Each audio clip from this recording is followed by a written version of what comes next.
They took your kids, they broke the law. Now it's time to even the score.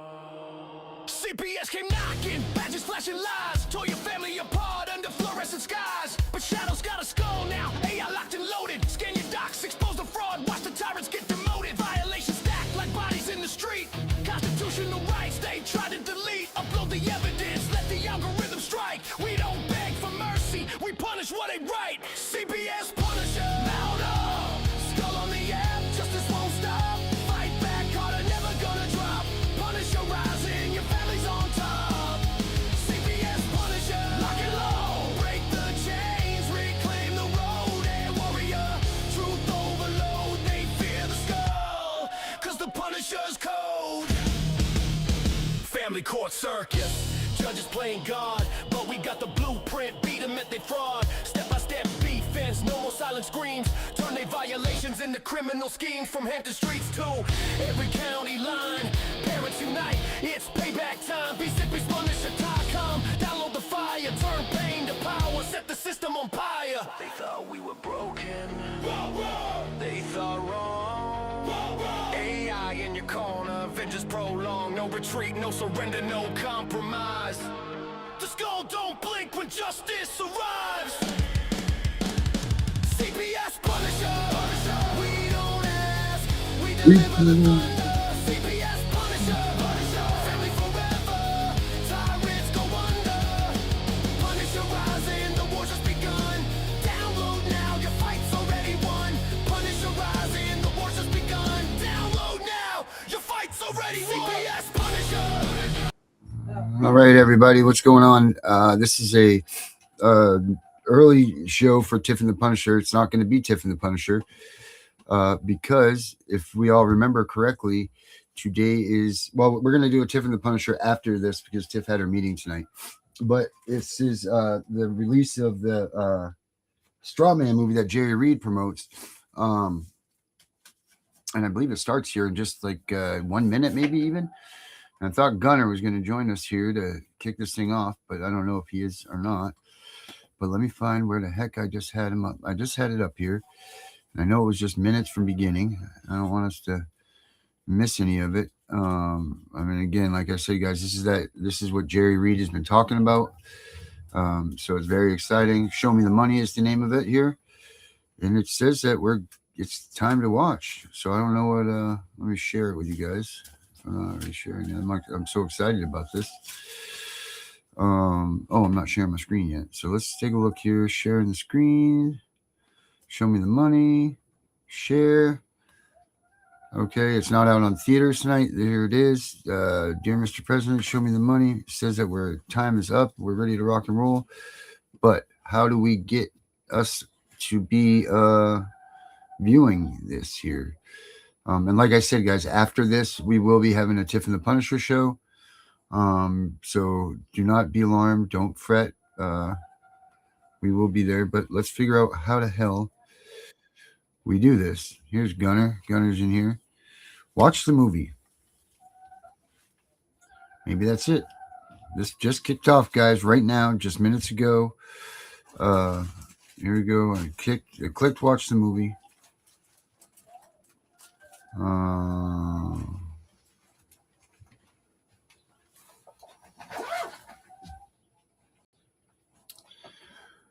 All right, I got watch the movie going here.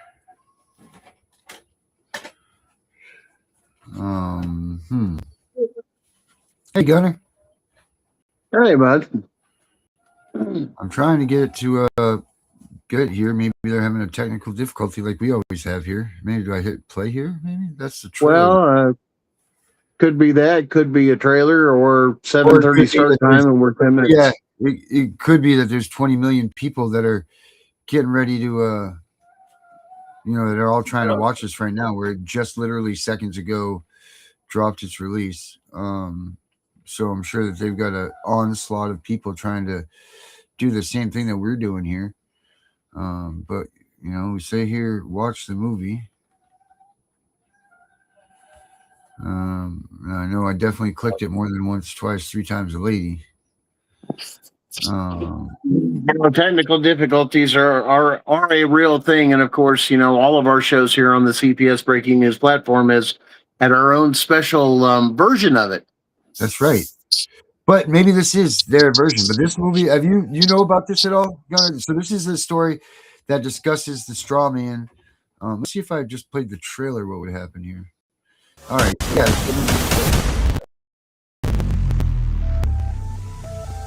I'm about to tell you a story that is going to absolutely piss off a lot of people in the United States of America. What if everything you've ever known is a lie? Because I'm going to tell you right now, we're going to prove beyond a shadow of a doubt that we've been bamboozled in ways that you can't even imagine. From the creator who dared to question everything in Dear Mr. President comes a revelation so explosive it will shatter your perception of reality. This is the biggest scam ever, and your government, it thinks that you are stupid.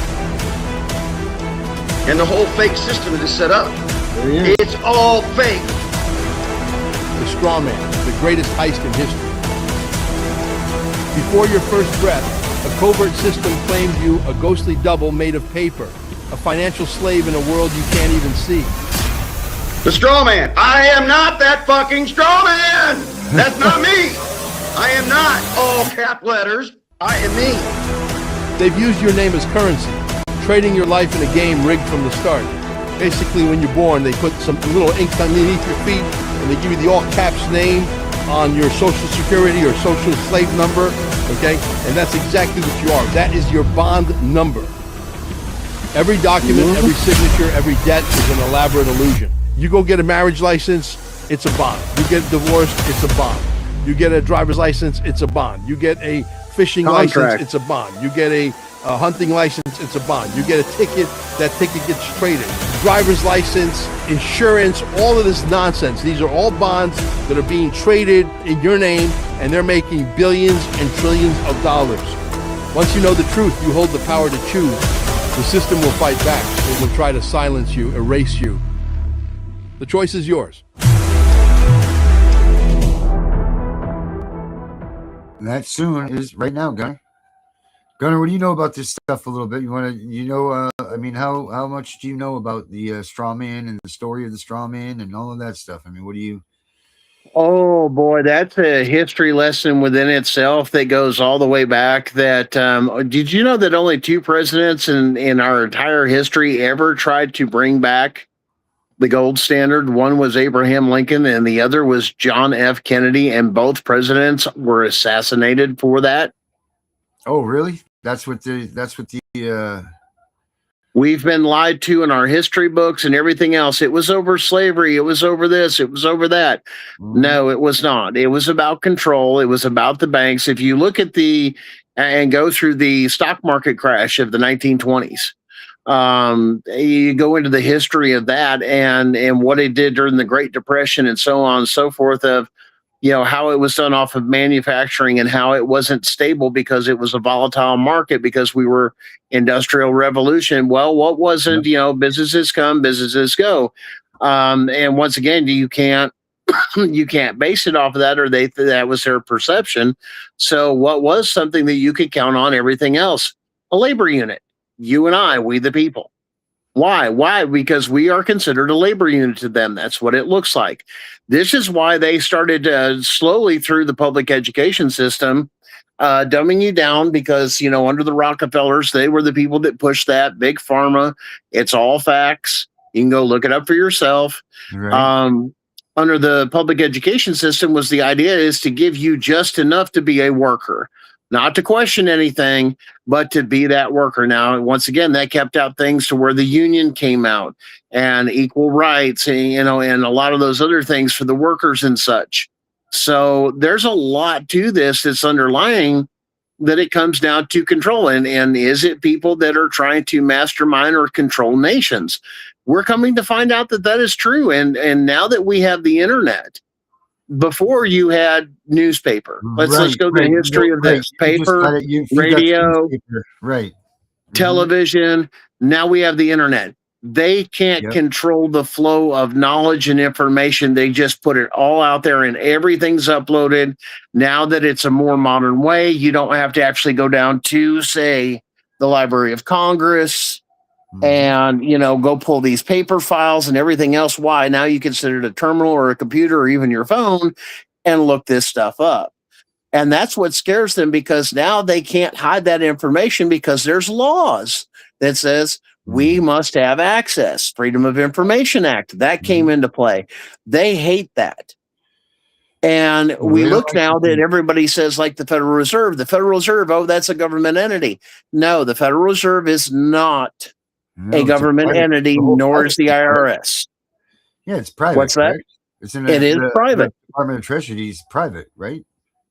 Yes, it is very heavily regulated by our government, but they don't have, like I said, they don't have the absolute control. It runs independently.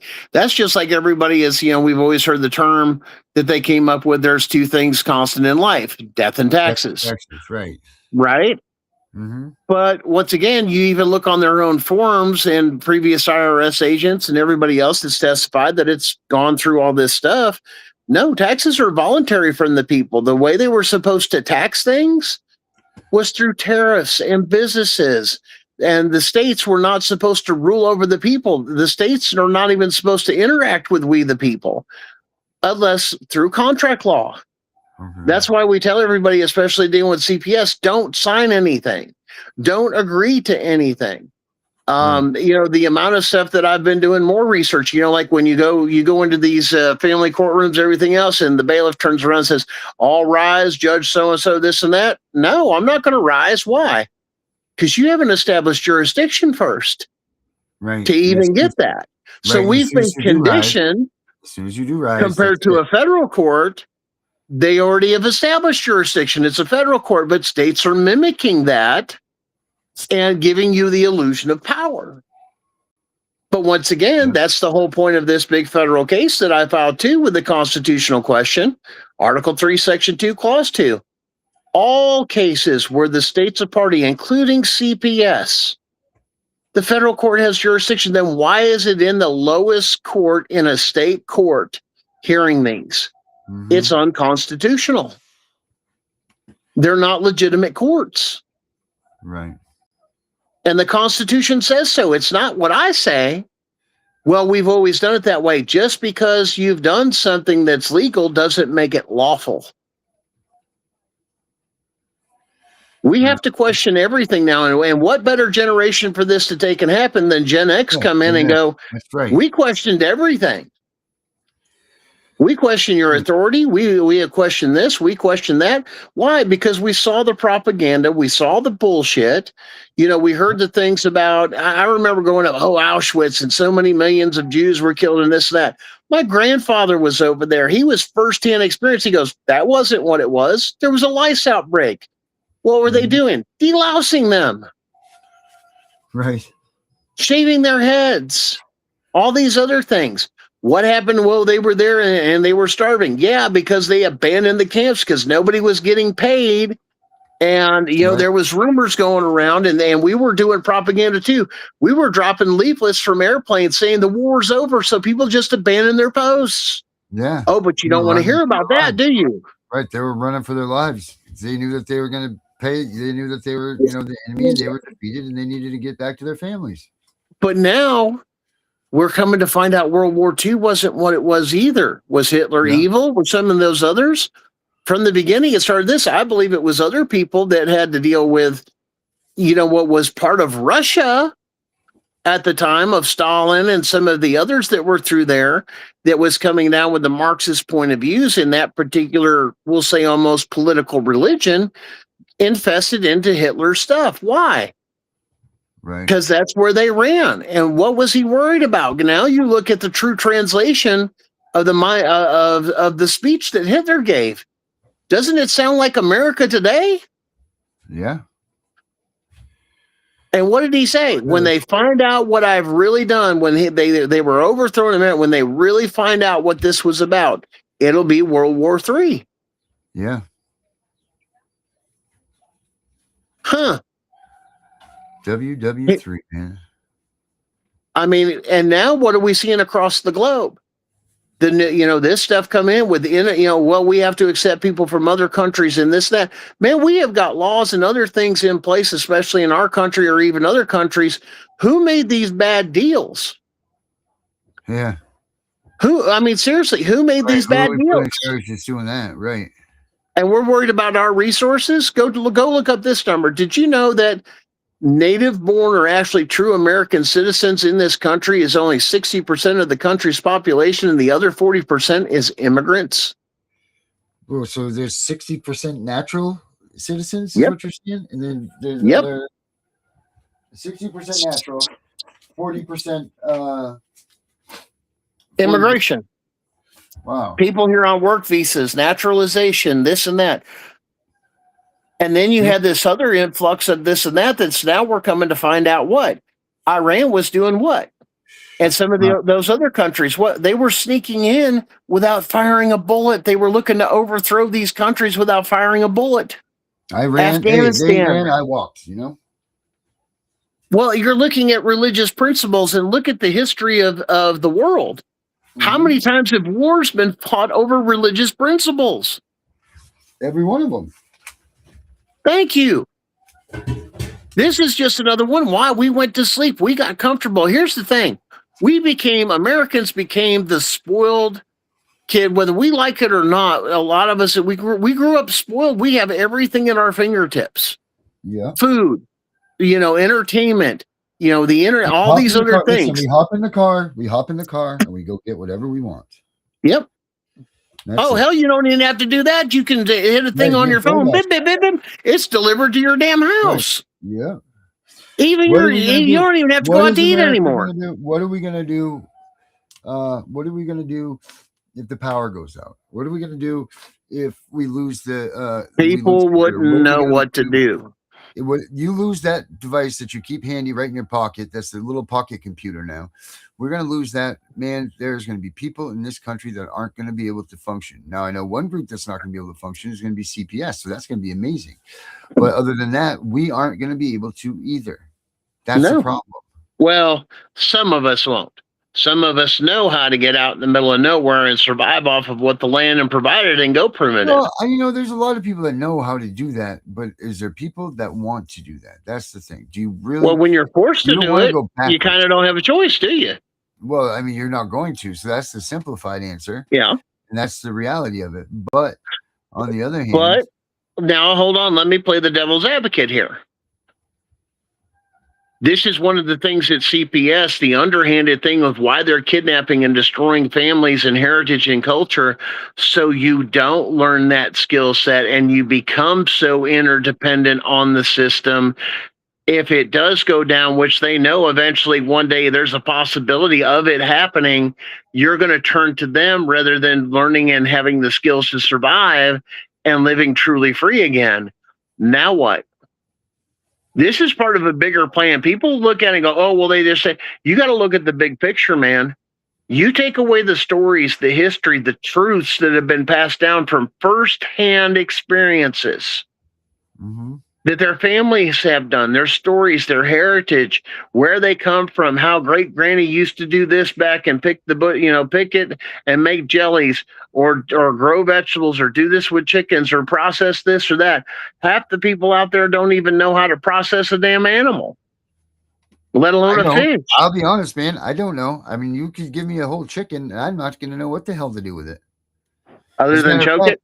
No, and here's the problem. Here's the freaking problem is that I'm so much disturbed and traumatized from CPS that I'm going to fall in love with the goddamn thing. And I'm not even going to be able to eat, son of a bitch. That's once to win. Let's go with a dynamic shift. Because now there's no power in government. There's only power in those people that have that skill set. Now they become the ruling class. Uh-oh. Well, Gunnar, think about that for a minute. Right? I'm not even going to be able to eat these things because I'm going to fall in love with them. But what are you going to end up doing? You're going to fall in line with a group or part of a network of people that has a set of skills. And this is already starting within our relationships. Why? Where that whole conversation where men are saying to a lot of women, that big trend that's out there, what do you bring to the table? Because when it comes down to survival, what do you bring to the table? What skill set do you have that will Well, I'll tell benefit you our what. society? Luckily, I do have some, but you know what? My graphic design skills, my being a podcaster skills, or if they are a skill, I don't know. But anything that I have to do that I've done in my second coming of life since CPS is not going to be, that will be void ab initio. Anything that I Right. do that has to do with technology is no good once all of this goes down. Now, thankfully, the first half of my life, I was, I used my hands, I used my muscle, I used all this stuff to work my way through life. I was a demo guy, like I did that. I cleaned Right. up pile recovery, so I will be a valuable asset to having to clean up all of these disgusting messes that are going to inevitably be taking place. I'll know how to stop biological outbreaks. I'll know how to do all of these things, and I'll be able to spread this stuff with people. But yes, there are people out there that don't have any of those skills, and they're going to be completely handicapped if and when this stuff goes down like this. It's going to be a tough Well, life. and how is this portrayed to society to prepare for some of that stuff or warning signs? We've got it through entertainment. You don't believe me? Look at The Walking Dead. Yeah. What if The Walking that Dead they isn't say that that? those are all psyops? That all those type movies. Survival, though. Well, they're survival, and they teach you how to essentially become paramilitary type groups and to learn how to coordinate amongst your neighborhoods and become like a Homestead on military Angel alpha. Network. I mean, go on Yeah. and on about these shows. Yeah. Are they trying to warn us that something like this is getting ready to happen within this? Why is it a foreshadowing? Is it going to collapse? I mean, what? I mean, now our nation has been, led by pedophiles and everything else that's going on, and slowly we're seeing things go. But what happens if we do a great reset that they've been talking about for years? Or Well, that's what I'm what saying. happens? Right. That's what I'm saying. Yeah. Like, this is where, the whatever it is, the metal hits the road or whatever. We're going to Rubber meets the road. Yeah. You better have, well, if you don't have these skills that they're talking about, then you better sure as hell have something that you can trade or use so that you can get help and get services and get the things that you will possibly need. I mean, like, does everybody know how to make a fire? Does everybody have a hatchet or a saw or whatever? Because, like, you're going to have to go back to caveman mentality. First and foremost, what do we need? We need fire, we need water, and we need food. Those are the three things. We need fire, water, food, shelter. Yeah, shelter. Do you have those skills? Do you have the skills that are necessary amongst you and your family? And what are some of the stuff on YouTube, even the stuff that's not as popular, or even some of the other shows, survivalist shows? Yeah. They're all over the place on different channels and this and that. So, is it foreshadowing? I don't know. But once again, something's got to give. Or are they literally laying the script out for us so that we can see what to expect? It's not even foreshadowing, like blatantly saying, hey guys, this is what's coming. You need to prepare for this. Yeah. I mean, and is it going to come down to that? I don't believe that there's going to be an onslaught of zombies that come walking through neighborhoods and eating people's brains. But there are some that say that is true. Some will say that that they've created these people, or there's some sort of bacteria that will super virus. Yeah, super virus. Yeah, right. Something like that will turn you into that. But something that melts at the glaciers. My belief is, this is my belief. You know what I think those people are that they go and they show that are wandering through these towns and they're seeking everything, they'll kill for everything? I think, honestly, my opinion only, it's people that are addicted to opiates. Because there's going to be such a mass. Just that. Look at the mass. There'll be such a mass of people that suddenly are dope sick and not being able to get their drugs that they will go and stop at nothing to try and get themselves unsick. So they're going to be raiding these towns, raiding these houses, looking for a pill or a whatever that they can just relieve themselves. Like, that's what one of my opinions are. Look at California, some of the things in Hollywood or Los Angeles, this and that, of the people that are on meth and what they look like. They look like damn zombies. I mean, let alone how much did they stop coming in? And let alone it takes one little speck or a flake and it can kill 10 people in a damn room. Right. I mean, and there's pounds of it coming across. I mean, come on. Yeah. I mean, and now, I mean, this is a a lot of people, there's no such thing as New World Order. Take a look around at other nations and our nations and how we've been bombarded or how this has happened and everything else. there is something evil in place trying to do what evil does. And it has throughout history. Until what? Even the Roman Empire fell. Genghis Khan. Yeah. Those empires, I mean, people that had conquered so much eventually fell. Why? Look at why they fell. Too thin, man. This is why our founding fathers created a constitutional republic, so we could survive things like that. Right. But when we won't even follow the Constitution in our courts, or even by our elected appointed officials and actors, and we just do the crap that we're doing, and we're not constitutional, and we're getting these people that are minority voices saying, well, it's not fair to this and that. Well, tough shit, everybody's going to be treated equal. And I had this conversation earlier today. Somebody says, you know, well, and I'm going to get on this and don't misinterpret me and let me explain. With the equal rights and the women's rights and everything else, well, guess what? You're going to get it. Well, then now that you've got it and you're out in that world, and then you face the world or these courts and you're facing them, and even with CPS alone, you're getting your ass kicked. Yeah. Because you weren't designed to be in it. Why? Because there was a reason for certain things. Well, a woman, you're going to get your ass kicked. You don't believe me that and here's the thing, it's not of anything, because we're not equal. We're made differently for a reason. That's the way the creator designed the thing. Right. You know, and now we're blurring those lines against, well, you can't this, you can't that. I said, listen, biologically, a man can't have a baby. Correct. Biological man, even bound to the chromosome thing, it's impossible. A woman can't take in this. Now, whoa. I got news for you, my friend. Okay. In the Netherlands, I watched today. Did you see do you know what I'm about ready to say to you? Okay, so you're looking at absorbing a twin and a rare condition called hermaphrodites, right? So they have figured out, or they're figuring out, or I'm not sure which one it is, but how to make it so that two men can now reproduce, or a person can asexually reproduce themselves. They're doing some crazy things over there, which now makes a lot of sense why Trump's looking over there to possibly acquire or whatever over there in Greenland or. Well, now listen, I'm talking about things found in nature. You're talking about things in a laboratory. But that's the thing, is that they're putting it into nature. I mean, it's only in a laboratory for so long, and then it's going to be something that we can practice out. Well, and like I said, yeah, some of that may change. Robots may take over, and this is why AI has been so crazy. Have you heard about the robots they've done? And then they actually realize, doing the monotonous shit that they're doing, these robots are fucking self-destructing or attacking people or this or that, because why? They're becoming too apparent or too aware of this is not a way to live. And once again, the construct is just not there. We're going to have to look at the big picture. When you start playing with things that are not natural, and here's the same thing in our soaps, in our food, and everything else.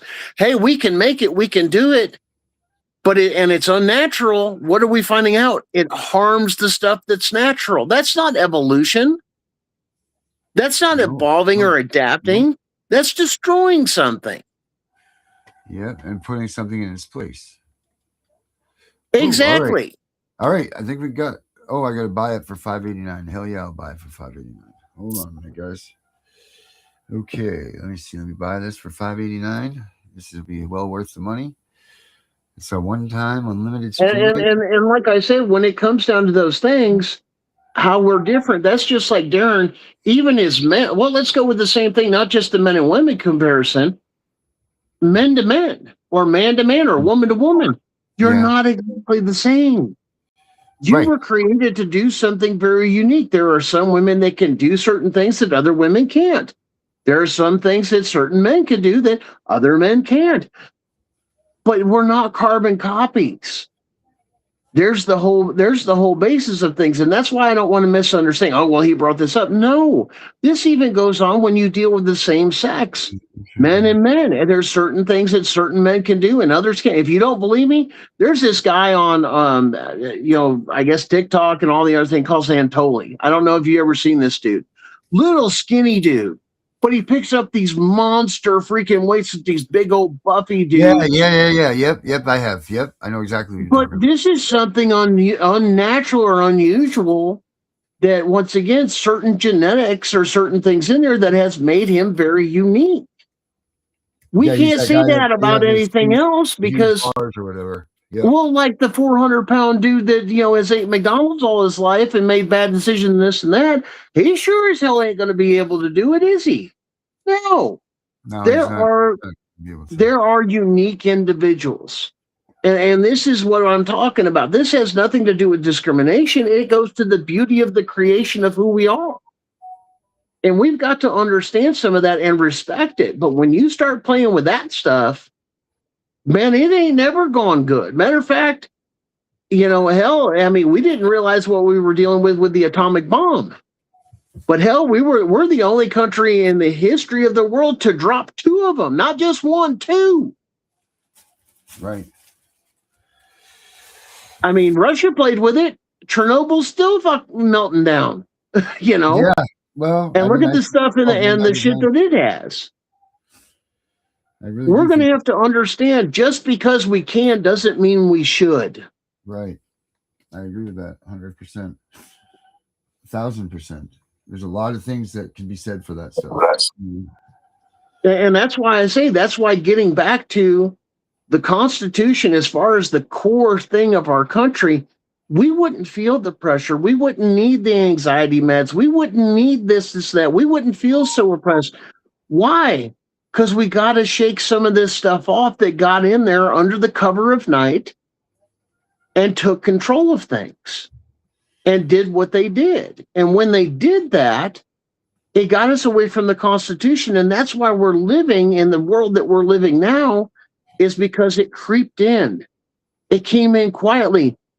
Once again, a lot of people think that you're going to come up against a big force, that it's just going to flash itself in front of your face and you're going to rear up and defeat it. It never does. Evil never does. It's always quiet. It's always subtle until what? It sneaks in. It's just like drug addiction for a lot of people. Say, man, I didn't realize this or this or that. And then all of a sudden, next thing you know, I've lost everything. My health, anything I've had, my family, this and that. And it just crept in. What come in as, here, try this for a good time, turned into this. Right. I mean, and then you've got other people that are doing this, that are part of a special circle. Hey, I want to find the fountain of youth. Well, then you have things that are called adrenochrome. Well, it's not real. Then why is it patented in the U.S.? Right. Why are they charging $10,000 a gram for it? Why are these kids disappearing like they are? How can we stop this and everything else in the trial? And it's right out there. The Epsteins, the Diddies, all these other things that are going on. And now, every time you turn around, I'm seeing a public school worker, somebody in public schools, left and right in multiple counties, even where I'm at, or caseworkers all around or throughout the state. All this stuff that's coming out, that the biggest the biggest threat to our family and our kids isn't found within the home. It's found when they're out there in public. But of course, you got to socialize your kid, right? That's what we've all been sold. Right. Bring him to daycare, bring him to school, put him in public schools, do all of this stuff with them, Why isn't the Constitution taught from a very young age? Why is it cursive? Why was cursive taken out? So you can't do contract law. Why? Because then you become indigent and you become property of the state because you're too stupid. Right. Go look it up if you think I'm playing. Be able to read contract law. You won't be able to read the Constitution. No. They're already trying to change it and adapt it. Well, it turns around and it says this, it says that. No, it doesn't. Well, look here. Here's my version of it. Why? Because you can't read the original cursive. Mm-hmm. You can't read the original document. That's why it's preserved. Yep. Well, It says militia. That means, that we're going to interpret that as this and that. No, it doesn't. Militia, and you have to interpret it. Once again, you got to go back to the history. What did it mean in the context during that time? Well, we're going to change history. We sure did when it came to Hitler. We sure did when it came. Oh, wait a minute. Martin Luther King assassination by our own government. JFK by our own government. That's a fact. You can't even deny that anymore. We grew up all the time. Oh, well, it was Lee Harvey Oswald in the clock tower and this and that and this and that. Now you show maybe he took a shot, but the guy in the front seat of the damn car sure turned around and popped him in his melon. Yeah. Over what? Money and power. Because people value in here. This goes back to let's put it back to what we'll call a biblical principle. For the love of money is the root of all evil. Right. The love of money, not money, because people misinterpret that. No, it's the love of. There's the issue, power and money. We value this over a human life. This is why some people turn around and go, yeah, I'll shoot you over my damn dog. So you value the dog, the value you said that. You're damn right. Why? Because people suck. Yeah. And they don't care. You don't believe me? About your freedom or their freedoms or any of that stuff. You don't believe me? Stand up for this stuff with CPS and see how many people attack you with false allegations or come up with, this particular thing that you've done, or this is you and this is you, and they'll just slander you even worse than this and that, and have never even met you in person. Right. Or know anything about your life, but they're the first to put bullshit out there that's lies. Annihilate you and your lies. Everything, yeah. And then the other thing is you've got other lies out there, Darren, that now we're going to talk about some things. You've got generational curses. People don't believe those. What does that mean? That means your family has lies that you want to cover up. Oh, Lord, yeah. Hey, this is going on. This is going on. And how many people are willing to protect that lie, even to throw everybody under the bus? Yeah, they'll do it. I mean, how many stories you hear about that all the time? Why? Yeah. Because Granny was fucking, if somebody was on drugs or somebody did this to that person or whatever else. I mean, this person's a criminal or killed somebody back then, and there's a huge cover up and it's the family secret, and they'll do anything to keep the family secrets. Yeah. And no matter what it costs you, no matter what costs, it doesn't matter. Yeah. This is why, I've always been a big proponent of it. I even raised my kids, honor, integrity, and respect. Go for truth. Why? The truth won't fucking cause you fucking backlash. If you walk in truth and in honor that, in the best of your ability and everything else that you're going through, come at me all damn day. Try it. Because I'm going to hit you back with, that's false and you're full of shit. Or you're a piece of shit. And as well as I know, I've been attacked. I mean, even doing this show and everything else for over 2 years now. Well over 2 years. I guess we're going on 3 or 4 now. How many times have I been attacked with bullshit and people coming, well, this is you or this is going on with this and that. You don't have a clue who the fuck. You're full of shit. You have no idea who I am. You're freaking clueless. Yeah, I'm out in the public eye. I've put myself out there. Why? To stand up for what is right. And the stuff that was done wrong to me, to where people come up with lies and smears, and they had to break the law to come after me. That's why I'm in federal court. Right. And guess what I did in federal court? I brought something called the truth, and I brought receipts. Because now you can't wiggle out of it, and I got your ass. Yeah. And that's what scares them, is when you bring what was in the dark into the light. This brings me back to a biblical principle, too, I remember from my youth, is in the last days, that which was hidden will be brought into the light. What are we seeing? Yeah. All the stuff that was hidden or concealed is now coming to the light. Sure is. Now, Gunnar, you're talking about the last days, or this is happening. I'm not saying nothing. You do your own thing. You have your own belief system or anything else. I have my own That's exactly relationship with the Creator. But I'll be doing my thing over here. You go ahead and do your thing over there. and we'll figure out what's what. You know what I mean? But Yeah. at the end of the day, I'll be here, you'll be there, and we'll figure that out. You know, like that's just. But again, the part of the Constitution is I have every right to tell you the one universal phrase that is understood in every single language. Fuck off. Yeah, I was just gonna say the flipping off the middle finger or something. Yeah. Everybody else, your life is so damn shitty that you have to go after another person. Yeah. I mean, with this and that, I mean, not about doing wrong or, you know, I mean, there's stuff of calling people out and, you know, the truth and being constitutional. There's a big difference that. But when you've got nothing better to do with your sad, pitiful damn life than to go after another person or to manipulate people to do what you want to do, or, you know, regardless of how they feel or anything. I mean, I'm over here pushing the best I can with less than 10% left in my heart, and I'll give my last dying breath in this damn fight for what? Truth. Right. Why? Because that's who I am. And if you knew me, you really knew me, I'm not that guy to fuck with. Why? Because once you bring down the fucking rain, I'll bring down the fucking rain. Yeah, you bring down the thunder, right? We'll go nuclear real fast, and I ain't got no problems. I'll sit up there and watch the world burn. Welcome to Gen X. Why? We don't care. Because we know it's all wrong. Yeah. We've watched it. We've watched the propaganda. We watch people be, for a short period of time in our history and in the history of America, live very, very well. Our parents, you know, the boomers and the ones before that came through the Great Depression. Hey, they flooded you with money and cheap prices and a bunch of shit and home ownership and all these things. And now here's the American dream and the nuclear family.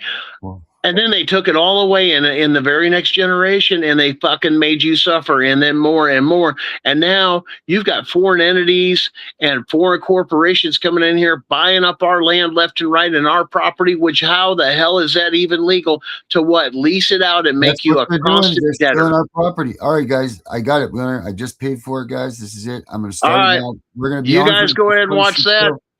I'm We're going to gonna be check on- out. Yeah. I'm Rock, gonna rock check on, it man. out. Stay with the truth, brother.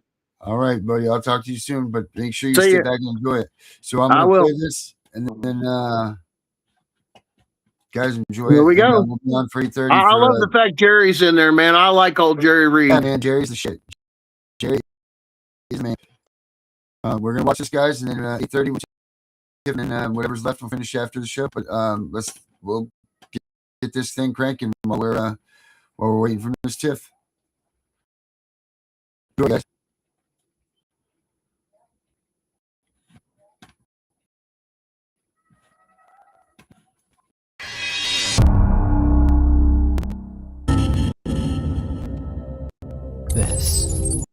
This moment right now, this feels real.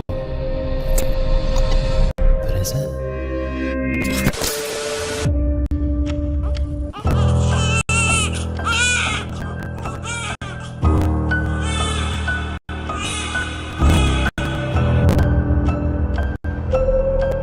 Guys, you guys can go to the website to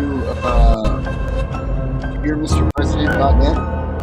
If you guys would donate money, donate $1 or whatever to the show, that way, you know, like we're not feeling these guys. I know it's more about getting messed up, but you can, please, hold on one second, and I'll get it. If you guys can go to the website share, just make sure that that'd be good. Thank you. Thank you, Gary.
Welcome to the movie Dear Mr. President, Show Me the Money, a movie about the straw man. This is a story that's going to piss off 8 billion people, a story that proves beyond a shadow of a doubt that a lot of you are worth 100 million, 200 million, 300 million, and more. And we've deliberately have made it on a 3rd, 4th grade level of education. We found the most elementary videos out there to tell the whole story, and we glued together that is going to absolutely leave you flabbergasted. The only thing I can tell you is this. What you do from this point forward is up to you, because you should move this movie out to everybody you know. And listen, if you were worth $100 million or $200 million, wouldn't you want to know? I know, I sure as hell would. We kept it dumbed down on the 3rd and 4th grade level of education, not because we think that you people are stupid out there, but because we believe that it needs to be dumbed down so that everybody can understand it. They've dumbed me down too, okay? That I'm part of this whole entire thing. This is the biggest scam ever, and your government, it thinks that you are stupid. Your local hospital thinks that you are stupid. Now, obviously, we understand that all these jobs inside the hospital have all been compartmentalized. No one ever said, hey, let's get together and find out what the hell it is that we're doing here. Everybody's got their own little station, their own little job, and nobody ever comes together to try and figure out what the whole puzzle is all about. Otherwise, they would very, very quickly. The only thing I can tell you from this point forward is that you go get a marriage license, it's a bond. You get divorced, it's a bond. You get a driver's license, it's a bond. You get a fishing license, it's a bond. You get a hunting license, it's a bond. You get a ticket, that ticket gets traded. Ticket like a speeding ticket. Any kind of traffic violation at all. That's why the cops out there, most of them are as dumb as a box of bricks. They know nothing about nothing, and they allow this shenanigan to play out because the guy upstairs is not going to explain to them what they're really doing. The guys upstairs know how the game is played. They're making a lot of money. These cops knew out on the street what is going on, what was being perpetrated onto the American people, not to mention the fact that we got bigger fish to fry than stop little old ladies that are doing 12 miles an hour over the speed limit, who's part of the social insecurity system, the social slave system, who's still got to go to work and is pressed for time and is doing 12 miles an hour over the speed limit, and you got 9 guys with 17,000 lights around them intimidating them. I think that's wrong. There's no emergency here, okay? And they intimidate you, they bamboozle your words. And I hate to tell you, more than half of your cops know what they're doing. They know how the game is played, except they're not allowed to make the big money. They got the highest divorce rates because they have financial problems. Meanwhile, they're stopping you. They're trading all of this money that they're collecting from the public and putting it upstairs. And all these people are making all of this money. Guys, it's time to wake up. Watch the movie for whatever it's worth. Get it out there to everybody, because you know what? We have to wake up everybody. You know why? Because we're in a war. In a war, there's going to be casualties. Look, I understand what kind of risk I'm putting myself through. I get it. But the reality is someone's got to do it. And I'm not afraid of anything or anybody except for my God. Thank you, and enjoy the show. Want to know how the trick is done? Du bist ein Strawman. It's a strawman operation. You are the strawman. I'm a free woman. I'm not a I'm not a corporation. You can't contract with me. I am a free woman. Step on out of the car. You're under arrest. No, I'm not. Step on out of the car. Do it now or I'll break this window. Step out, you're gonna need.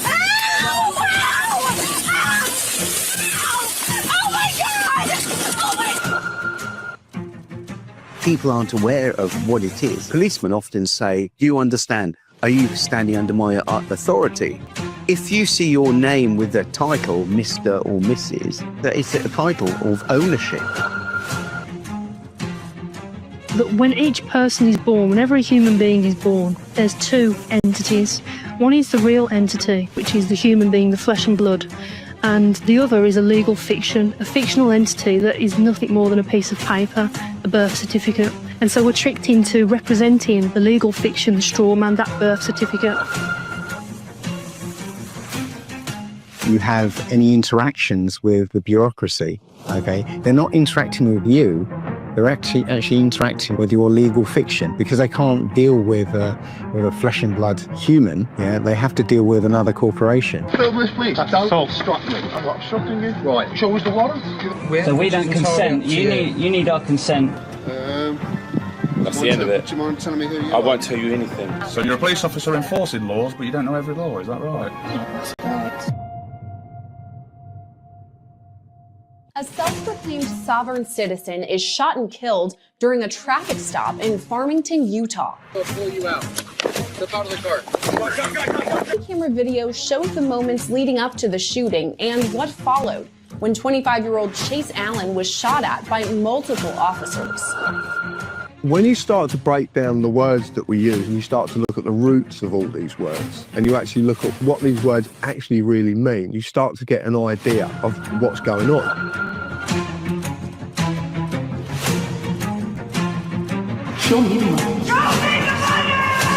Show me the money! Let's tell a story about one of the greatest psyops in history. The psyop that you deserve less and less every year, and that you should work harder and harder for less and less. The psyop that to be broke was the American way. The psyop that you should be lucky to pay your bills. The psyop that it's normal for prices to go up every year, forever. The psyop that it's normal to pay taxes. When you're born, death and taxes are the only certainty they would tell you.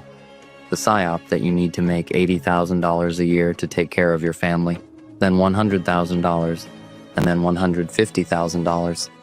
Now they tell you both you and your wife need to work to achieve financial freedom.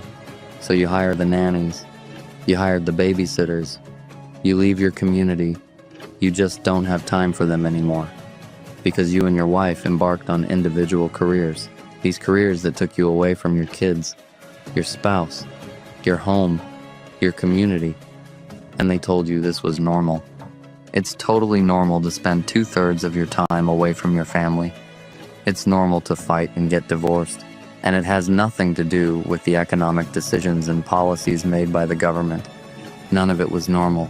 It was all nefarious, and it chipped away at what it meant to be an American. It chipped away at your self-esteem. It chipped away at your marriage, at your family, until you looked up and one day no one was married anymore. No one was succeeding unless they were heavily leveraged. One day you woke up and realized you don't recognize the world around you. This is your liberation day. Who gave them the right to charge us for water and land they didn't create? We should not be paying anything for our existence on this earth. Let that sink in. Let it scrape against everything that you've been taught. Because the most insane idea humanity ever normalized is that you owe money simply for being alive.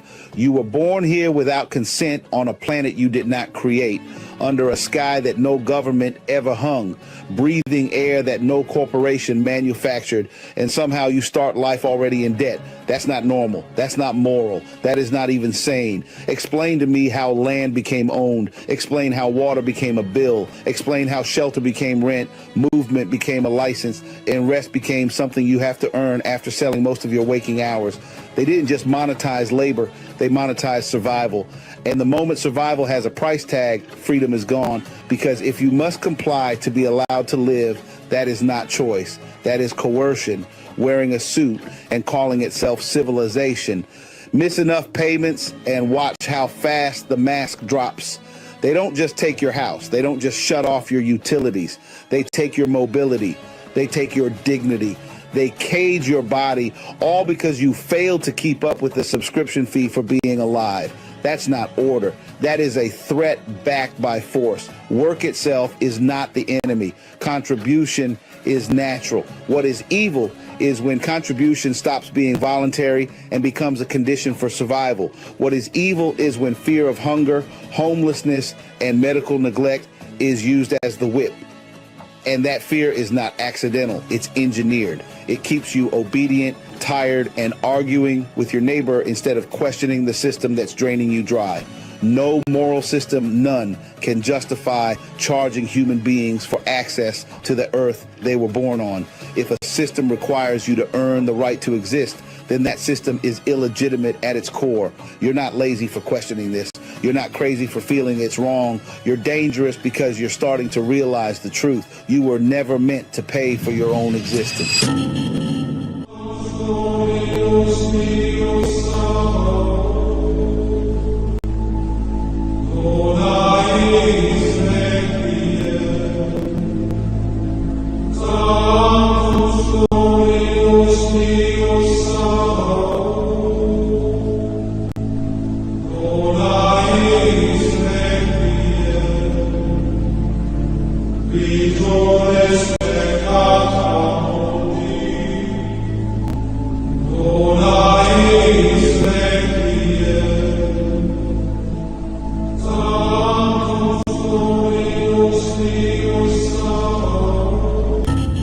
Let's look at the chain of command. God creates mankind with rights, okay? Men and women create the families create the towns and cities and towns create the states, and the states got together and created the federal government, not the other way around. Okay, what did the federal government create? The U.S. citizen franchise. Now, U.S. citizens have no rights. They only have privileges. Okay? So it's the fall of man. So mankind, men and women, are born with rights, and then they give up those rights for a bowl of porridge, benefits they call it. And they give them up and they become U.S. citizens. You have to apply to become a U.S. citizen. And now you fill this office within government. You're an officer of the office, or the franchisee of the franchise, or the trustee of this trust. And now you have to get licenses to do everything because you have no rights. Licenses are to give you permission to do something which would otherwise be illegal. It's not illegal to get married, so why would you get a marriage license? Well, if you're operating as a U.S. citizen, you have to, because once you get that marriage license, now you fall into this civil statutory maze of family court. So all these civil statutory courts require our consent. We choose the domicile. If you domicile yourself in Florida, then California laws don't apply to you. Cannabis is legal here in Colorado, but if you drive across the border to Kansas, it's still illegal. And if you don't want to pay taxes, you move to New Hampshire. They have no income tax or sales tax. But if you live across the border in Massachusetts, you have to pay both. So all these civil statutory laws require our consent, and we do that by where we choose to domicile ourselves. They call them the residence. The res is the thing identified. The thing identified, this legal fiction entity that you're an officer of, that you think is you, isn't you. It's just this trust. Well, what you don't know is that in that court file, they're opening a trust in your name. They're putting a bid of performance and a payment bond inside that trust. They're trading you on those markets. They're making anywhere from $2 to $5 million per ticket. And that means that every single police officer is trafficking your person. He is part of a massive crime syndicate, and he is attempting to traffic your person, and your person is the corporation. So he can't even contract with you. So you could literally say to that cop, like, "Excuse me, sir, are you attempting to traffic my person?" And you could hand him a yellow card and be like, "Yeah, just so you know, you're personally liable for about $1 million. Approximately 2 months ago, I embarked upon the second chapter of Dear Miss President, this time addressing the subject commonly referred to as the straw man. I speak, of course, of the notion that every child born in a hospital, fingerprinted at birth, assigned a social security number, and issued a legal all-caps name is simultaneously paired with a fictitious corporate entity, one ostensibly traded on financial markets, generating immense sums in that individual's name. When the birth certificate was created under Wilson, we became debt slaves without really knowing it. When the birth certificate is signed by the parents, they are signing over the child to the corporation, and the child actually becomes the corporation. So every child born after 1918 has a birth certificate that makes them a slave for life and places their name as a corporation in traded stock exchanges globally. Now, it's not just the United States. It's Canada, the UK, Australia, with little different twists, and New Zealand that I know for sure are following the exact same script. When they created the Social Security system, they started to use people's own money to pay the bill. Now, the people's own money happens to be their piece as a corporate entity. Because you're traded in the stock market as a corporate entity, a significant amount of money accumulates over time. So that money can be used to pay your Social Security, and there's still billions of dollars left. According to this fact, these profits are withheld, and this practice, far from being confined to the United States, is purported to be part of a long-standing global deception. My hope is that this film will illuminate the matter and provoke a long overdue re-examination of the systems that govern us worldwide. What I must note, however, is the curious inconsistency I encountered when consulting artificial intelligence. Approximately 2 months ago, I posed these very questions to ChatGPT, and at that time the system appeared to affirm the plausibility of the strawman concept, acknowledging the possibility of such structural exploitation. Yet when I returned more recently, the same platform insisted the phenomenon was wholly fictitious, dismissing it as though I had succumbed to the most fantastical delusion. This stark reversal, delivered by a system whose algorithms are continually revised and recalibrated, reveals more about the shifting narratives imposed by its creators than it does about the subject itself. These programmed fluctuations serve intentionally or otherwise to dictate what may be regarded as real, often stifling inquiry rather than encouraging it. Fortunately, we preserve the earlier material conversations and files obtained not only from ChatGPT, but from Grok as well. And thus we retain the evidentiary foundation necessary to present our case in this film with precision and clarity. This indeed is the consequence of allowing powerful technology companies to operate without meaningful oversight, and it echoes the very themes explored in the first installment of our project, Dear Mr. President, which addressed the pervasive issue of censorship. If you have not yet viewed that film, I strongly encourage you to do so and to share widely. It has already been translated into 8 languages with pinpoint accuracy. It is for these reasons that I felt compelled to include this account in the present film to illustrate not only institutional corruption, but also the mutable and often opaque dynamics of artificial intelligence itself. Have you ever stopped to wonder if the life you're living is truly your own? If perhaps somewhere hidden behind paperwork, laws, and invisible systems, another version of you exists? One that moves through a world you never see under a name that looks just like yours, yet isn't really you? What if I told you that another you was created long before you could even speak your first words? A duplicate self born from ink, paper, and legal fiction. That shadow version of you, my friends, is what many refer to as the straw man.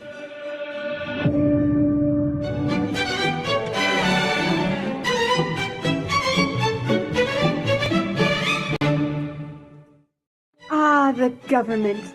It loves you and wants to keep you safe and well. It even wants to make paying taxes, fines, and court costs easier for you. How? Well, you'll need to meet your straw man. He was born the same day you were. He looks like you, has the same name, and lives in your house, but you never knew he existed. You will have even paid his parking tickets or taxes. The worst part? He's been dead from day one. From every birth certificate, a legal personality, or legal fiction, is created with the same name to confuse little old you into thinking it's you. So, there is a human you and a paper you, or as it's commonly known, a straw man. So when it seems like government officials, court clerks, or the police are speaking English, they aren't. They're speaking legalese, designed to make you agree to verbal and written contracts without even knowing about it, all spun from Black's Law Dictionary. For example, when the police say, "Do you understand?" you'll say, "Yes." What they are really saying is, "Do you stand under our authority?" Oops-a-daisy, you just created a verbal contract with them. Oh, you clever government. Did you know that whenever you register something, you are handing over title to the person you register it with? That's right.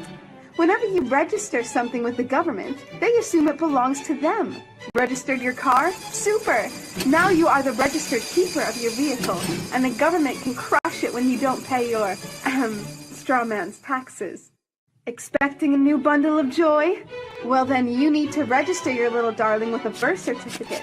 Then they can start the process all over again and create a new straw man for your little one. Isn't that great? So when Junior grows up, he'll be able to generate revenue just like you have.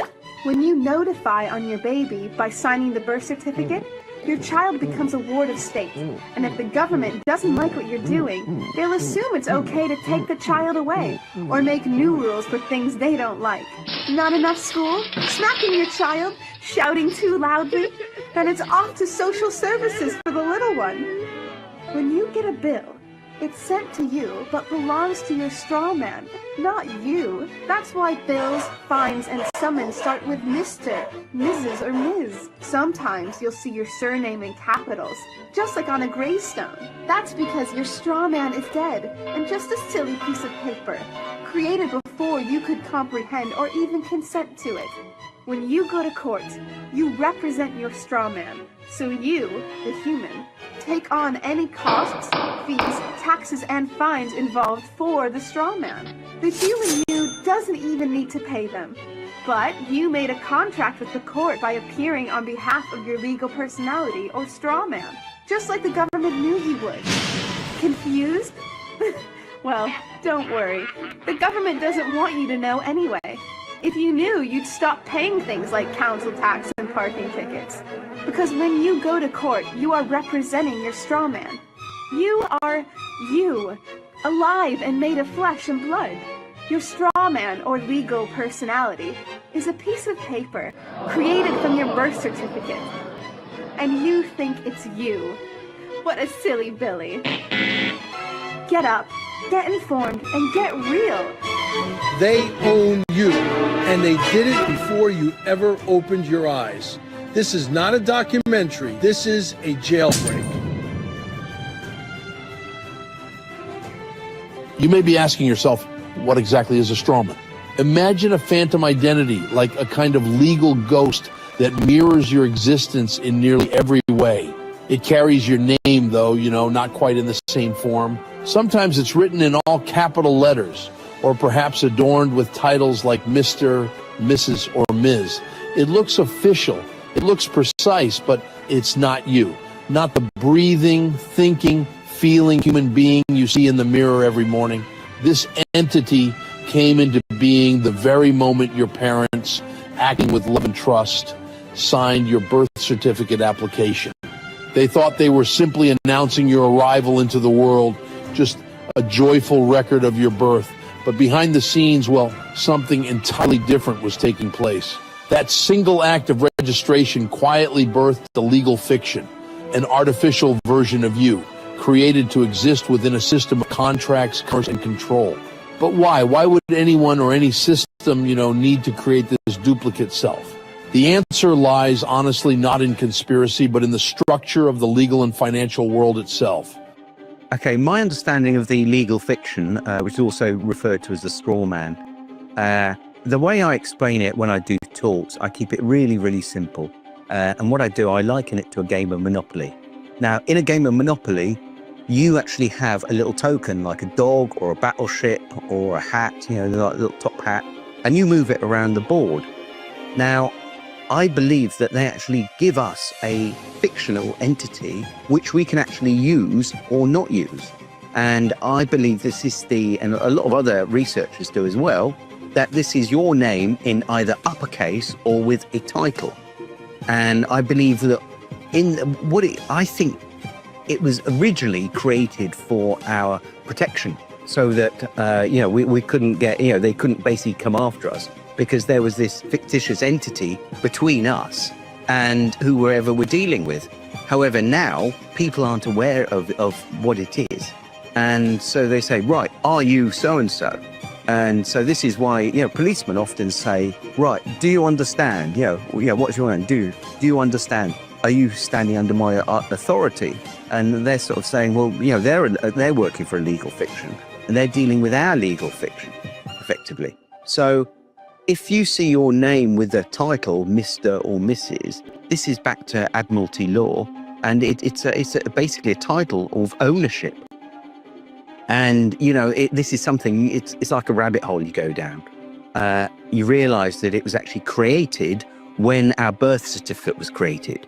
So they created a fictitious entity for us, which is why I believe that up until the age of 7, we are actually master of our own vessel, but it's all to do with Admiralty law.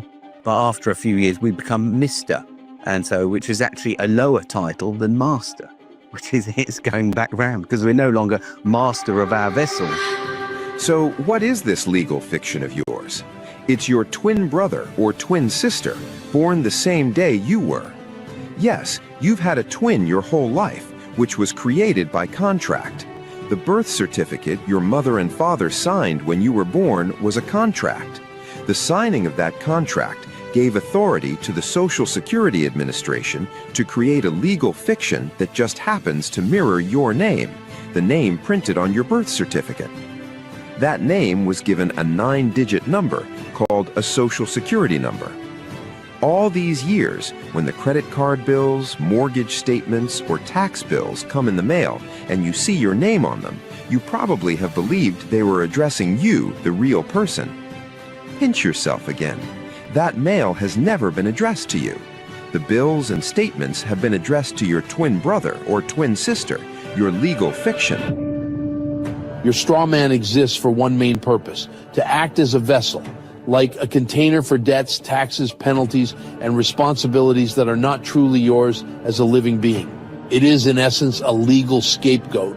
Through clever wording and centuries of evolving law, governments and financial institutions built a world where this paper version of you can be held accountable for things the real, natural you never agreed to. Let's get to the simplicity of this. Tennis. Have you ever played tennis? Yes. Or watched anybody play tennis? They have a court, tennis court. Yes. They stand on one side, you stand on the other, but you're all inside that court. And the rules of the game stay inside that court. But in order for them to play the game, they've got to get you inside that court. How did they do it? Before you were even born. The moment you took your first breath, they gave you an all-cap name. They said, now you are inside my court. But the problem is, they always have the ball. They're always on offense. They're always the ones starting the game. So, in order for them to take the average citizen in the United States and keep them in that court, they have to find a fictitious way to enforce that court onto this sovereign person who is protected under the Constitution and guaranteed rights against this. So how do you do that? You impose a fake identity on to that other person and say, now you belong in this court and you're under my rules. The straw man. The straw man. I am not that fucking straw man. That's not me. I am not all cap letters. I am me. My name is not written in all caps. I never once agreed. I never had a choice. You tagged me like a damn cow and said you're going to play my game and my rules.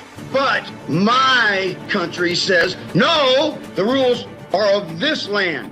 These are the laws that govern him. And they yanked me out of my protections, put me in their game, said you're going to freaking follow me. And that in lies where the problem is with the straw man. The whole fake system that is set up, and the whole thing taking your gold away and putting you on a fiat dollar. It's all fake to force you in that court they impose. And it is treason to the American people. Therefore, every court, every judge, every attorney, every doctor, every cop that's operating in that court is committing an act of treason to America. They work under that jurisdiction and they force it on you without your consent. Would you let somebody come in your house, grab a hold of you, and yank you around and say, hey, my rules apply in your house? Well, that's what the British Attorney Regulatory has done. And they've done it by lobbying with people in legislation who are not permitted under law to be practicing law and licensed as attorneys while seating the chair in legislation. And they lobby and convert the laws to allow this jurisdiction to impose on you. They lie to you from day one. They indoctrinate you in your Rothschild's classic system. You don't know any different. And all of a sudden, you just keep playing the game. And you never have the chance to be on offense because they always have the ball. And this is how you are duped into paying your taxes, forced back and forth to work, buy. And all you can do is play under their rules.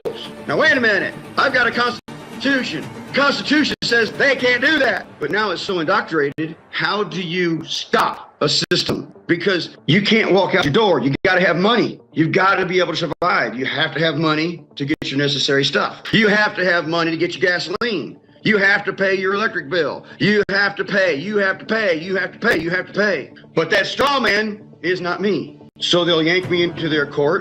They'll pass me through a metal detector, strip me of my right to bear arms, and that's when they get you inside their boundary. There, they have just committed treason. Every single courthouse in this country is committing treason. They strip you of your right to bear arms, to defend yourself of their trickery they're getting ready to impose on you. And they'll have a flying monkey with his gun in the back for the honorable judge that has never done one thing honorable in my presence, but I'm demanded to stand in front of him and respect his honor, and he's never shown me honor. Honor is not demanded, it is earned. But in their court, you stand in honor of them, lest we have a gun or we will remove you. And the next one is scared over here, he'll stand up in honor of me. That's an American court today, and it is treason. Everybody needs to wake up to this. When your parents registered your birth, they unknowingly entered you into this system, a system built upon commerce, trust, and legal presumption.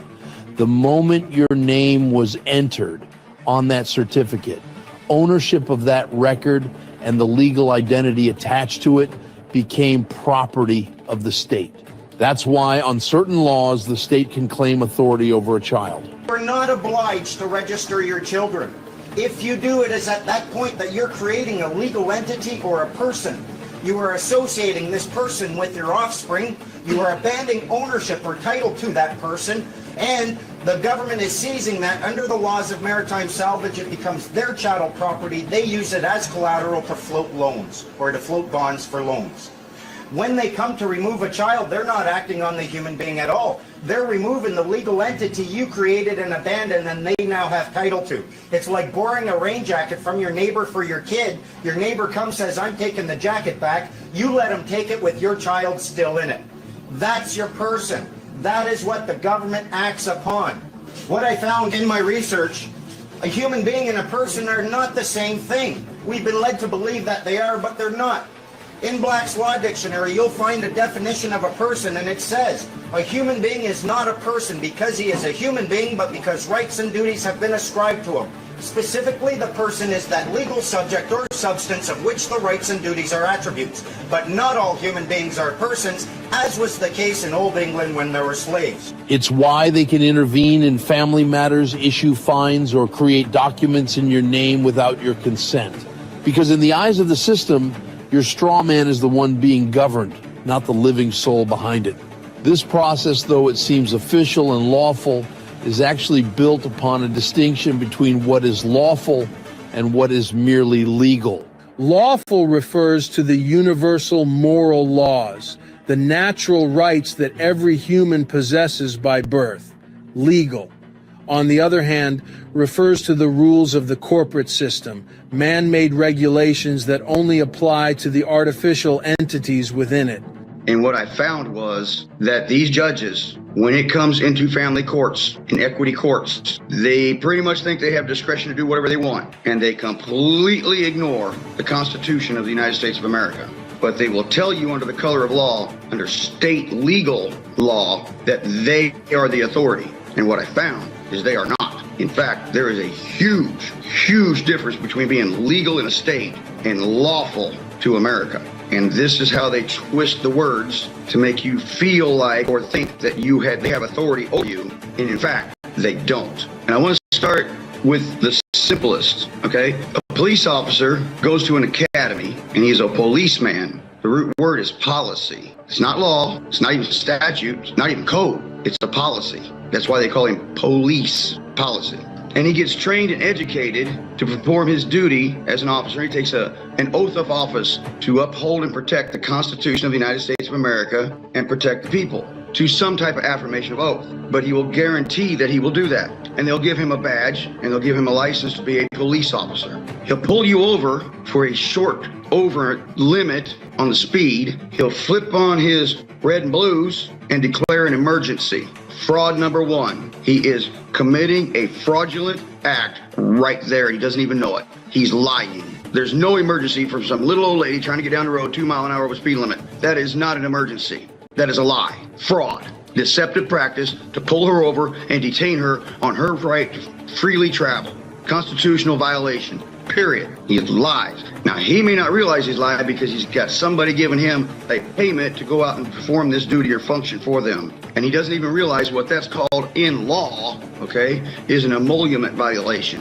An emolument violation is when somebody pays somebody to go out and commit a crime. It is a United States felony. And that officer does that as soon as he flips on those red and blues and walks up to that lady's door. He is.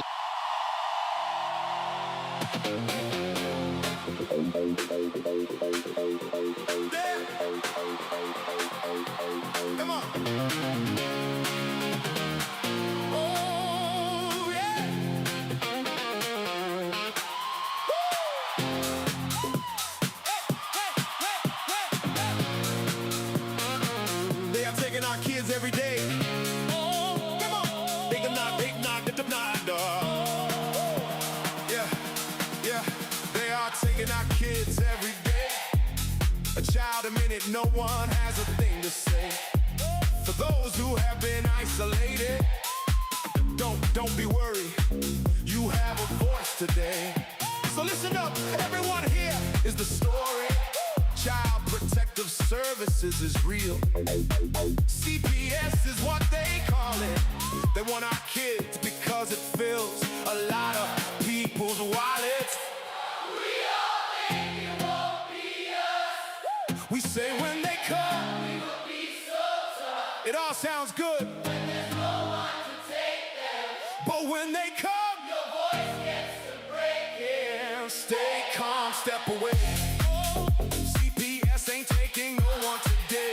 We are educated. Stay calm, step away. CPS, you need to leave. I know the tricks up your sleeves. You can't do what you're trying to do. We have done our homework. Don't do a damn thing without a warrant.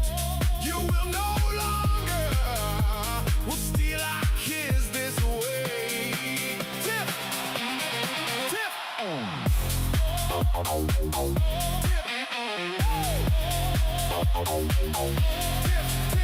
Tiff, Tiff and the Punisher have come for the calling. They are giving us the CPS warning. Their voice is loud and clear. We stop losing our kids this year. Tiff wants to fight the entire planet. She is tired of our kids being taken, goddammit. She's been fighting CPS for 30 years, bringing children home from this disgusting mess. The Punisher screaming out loud, abolish CPS and tear it down. I want all our kids to come back. Look at all those kids' pictures held up by Tiff. Together we are stronger than we need. We will tear down CPS with hot speed. We will do so much being together. Birds of a feather flock together. So watch out, CPS, here we come, picking you off one by one. We promise to bring back the family and prosecute the case workers unhandily. So give us back the kids. Tiff and the Punisher, sending you all on a vacation. The one with bars in the windows, and the only games you play are on Nintendos. Corruption in courts, here we come. We won't stop until it's done. You judges need to learn what you stand for. This is Tiff and the Punisher.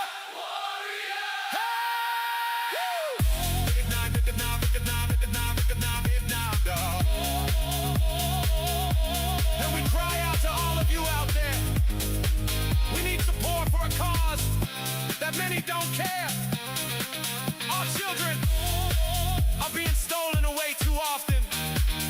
So CPS, we plan on doing the stopping. I stop!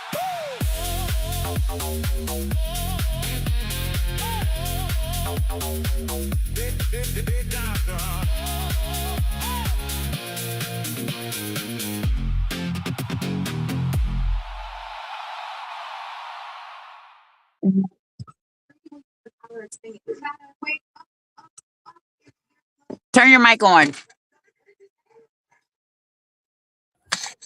What's up, Tiff? Oh, did you see that message I sent you? In the private chat or in the regular chat? In your messenger. My messenger. No, I have not. I will look at it right now. But I just want to let everybody know that we will we'll go back to playing that, guys, for you guys after this, after the Tiff and Punisher show. We'll, So I'm just going to tell you what was in my comments. All right, you tell me. From Ray Stagman. CPS saves kids from crazies like you. Wow. More than it hinders families. Try harder with your 29 views. What a piece. I sent it to you. I took a picture of it because I was in a meeting. So I took a picture of it on my other phone and sent it to you in your messenger. Yes. I'm trying to pull it up right now. Who said this to you? His name is on there. What's that? Who's that? Who said that to you? Rand Stegman. RANNSTEGMAN. Rand Stegman. Rand Stegman. Well, we'll have to pay Mr. Rand Stegman a visit. This is where we'll get our 29 viewers. If everybody could let Mr. Rand Stegman know that, you know, Tiff's not good for anything and all of that, that'd be great. You just pop in there and say hi and bomb his stuff. That would be fun. I said to myself, because, you know, I was in a meeting. I said, this motherfucker's never had CPS knock on his door. No. And he better not call for help when they do. Better not. Rand Stegman. Well, you're right. He has no clue. And that's the problem, right? People really, truly believe that these people are saving children. Are you fucking kidding me? You know what? You want to see? You want to see? This is perfect. Do you want to see how much children they save? Do you want to see how right this guy is? Yeah. Watch this. I'm going to play you a video. Let me see here. You ready for this? I don't know. I'm supposed to read something, but where is it? I don't know. I don't know where I'm supposed to read this, but we'll just let this do the. Let me let this just do the talking here for you. Okay, Mr. Stegman, Mr. CPS is good for everybody, and yada yada yada. I want you to see how. Yes, please send him a message. From 20 agencies joined forces in what's being called the most successful child recovery effort in U.S. history. These kids have been through painful, disastrous situations. 5:17 a.m. Miami, Florida. The city was silent. No traffic, no voices, only the cold glow from a federal audit office still lit. 3 screens, endless rows of data. And then it appeared. A pattern, an anomaly. Not an error, but an early warning signal of a child trafficking network emerging in early 2026. Within just 72 hours, 312 infant records had been entered into the system across 5 states. That alone was unusual. But what made her stop this? More than 68% of the records had no verifiable hospital origin, and it traced back to a long-trusted Child Protective Services office. At the top was Victor Langley, a familiar name in the system, decorated, trusted, until now. Everything's firmed quickly. No sirens, no warning. A convoy of 12 unmarked vehicles moved into position. Within minutes, entrance to the Child Protective Services office was surrounded. This was not routine. This was coordinated. Inside those vehicles were agents from the Federal Bureau of Investigation and the Drug Enforcement Administration, DEA, a joint task force formed in less than 48 hours after what officials described as a critical internal breach. At exactly 5:23 a.m., the order was given. A steel bar slammed against the front door once. Then again, the lock gave way. Alarms echoed throughout the building as agents moved in with precision, securing hallways, isolating staff, shutting down internal networks in under 90 seconds. More than 130 federal agents flooded the facility, sealing over 40 offices simultaneously. Every computer was locked, every server connection cut. No one was allowed to leave. Inside, agents moved directly toward a restricted administrative zone. Entry required triple-layer authentication. But what they found there changed everything. Rows of secured filing cabinets, encrypted terminals, and a digital database containing records of over 3,200 infant cases processed in just 18 months, a number far beyond regional birth and child care statistics. Even more alarming, preliminary checks showed that nearly 800 of those infants could not be physically verified. No addresses, no medical records, no trace. This was no longer a compliance audit. According to one investigator on site, we're not looking for missing paperwork. We're looking for something that should have never been allowed to exist. And by 4:31 a.m., less than 10 minutes after the operation began, a truth began to surface. This was no system error. This was concealed, organized, and operating silently within the very system designed to protect children. If these numbers make you uneasy, don't look away, because what investigators are about to uncover does stop in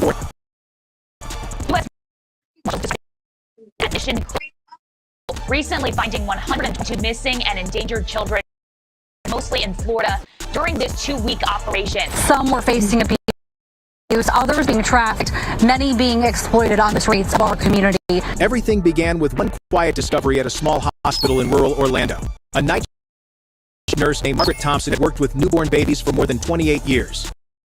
She was used to difficult nights, but nothing could have prepared her for what she saw on that ordinary Tuesday. 8 babies listed in the hospital system as stillborn had mysteriously disappeared. No bodies had been to the morgue. No death certificates had been completed. The record showed that the infants had been transferred under emergency orders from the National Child Welfare Authority. Margaret knew something was wrong. She checked the records again and again. Every single file had been altered by someone with high-level access codes belonging to the agency of Dr. Victor Langley. By 5:38 a.m., investigators moved quickly. The evidence collection team opened the first files, neatly labeled and carefully organized, exactly the way any responsible agency would present them. On the surface, everything appeared normal. Intake forms were fully completed. Case numbers matched. Approval signatures were present. It looked efficient. It looked trustworthy. But within minutes, the numbers began to collapse. A rapid review of just 200 neonatal medical records revealed that more than 60% contained major irregularities. Identification codes were duplicated across multiple files. Addresses led to empty lots, abandoned buildings, or locations that did not exist at all. In some cases, the same infant appeared under different names approved through separate channels, each receiving independent funding. This was no longer a system error. This was a mechanism. As analysts mapped the distribution points, the situation became even more alarming. On paper, these locations were registered as licensed child care facilities, temporary shelters, or emergency intake centers. But when field inspection teams were sent out, the results came immediately. Out of the 27 listed facilities, 19 were closed, inactive, or completely non-existent. 6 were operational, but showed no records of the children supposedly assigned to them. Some files listed facilities that had been shut down for more than 3 years. That left only 2 locations with partially matching records, and even those files were incomplete. The system had been assigning children to places incapable of receiving them. At the same time, financial analysts began tracing the money flow connected to the operation. Support funds intended for newborn care, nutrition, housing, and medical assistance were automatically released after each case received approval. Within 6 months, more than $480 million had been distributed through these channels, but the money never remained where it was supposed to go. Transaction logs revealed a repeating pattern. Funds were broken into small transfers, usually $8,500, $9,200, or $9,800 at a time, just below the porting threshold that would normally trigger federal scrutiny. Within only 48 hours, analysts tracked more than 1,700 smaller transactions connected to fewer than 40 shell accounts. This was not coincidence. This was systematic, and it was coordinated. At 7:42 a.m., a breakthrough occurred. One file partially loaded onto the screen. It did not contain medical records. It did not contain patient care data. It contained routing codes, short sequences of letters and numbers repeated across dozens of cases. Next to each code was a timestamp. Every timestamp matched the same overnight transfer window identified during the audit. They were following a controlled route, a pathway designed to move children out of the system without leaving any trace behind. And for the first time, one question was spoken aloud.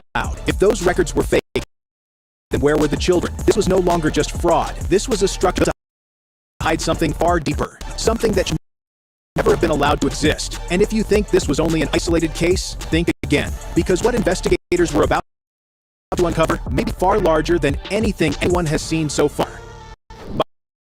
By mid-morning, the investigation had crossed a point of no return. return. The issue was no longer just about records. It was about a structure that had been operating quietly, systematically, and undetected for years. At 9:18 a.m., financial analysts began tracing the authentication codes recovered from the encrypted files. They discovered that none of the codes were random. Each one was tied to a transaction, not a massive payment at first.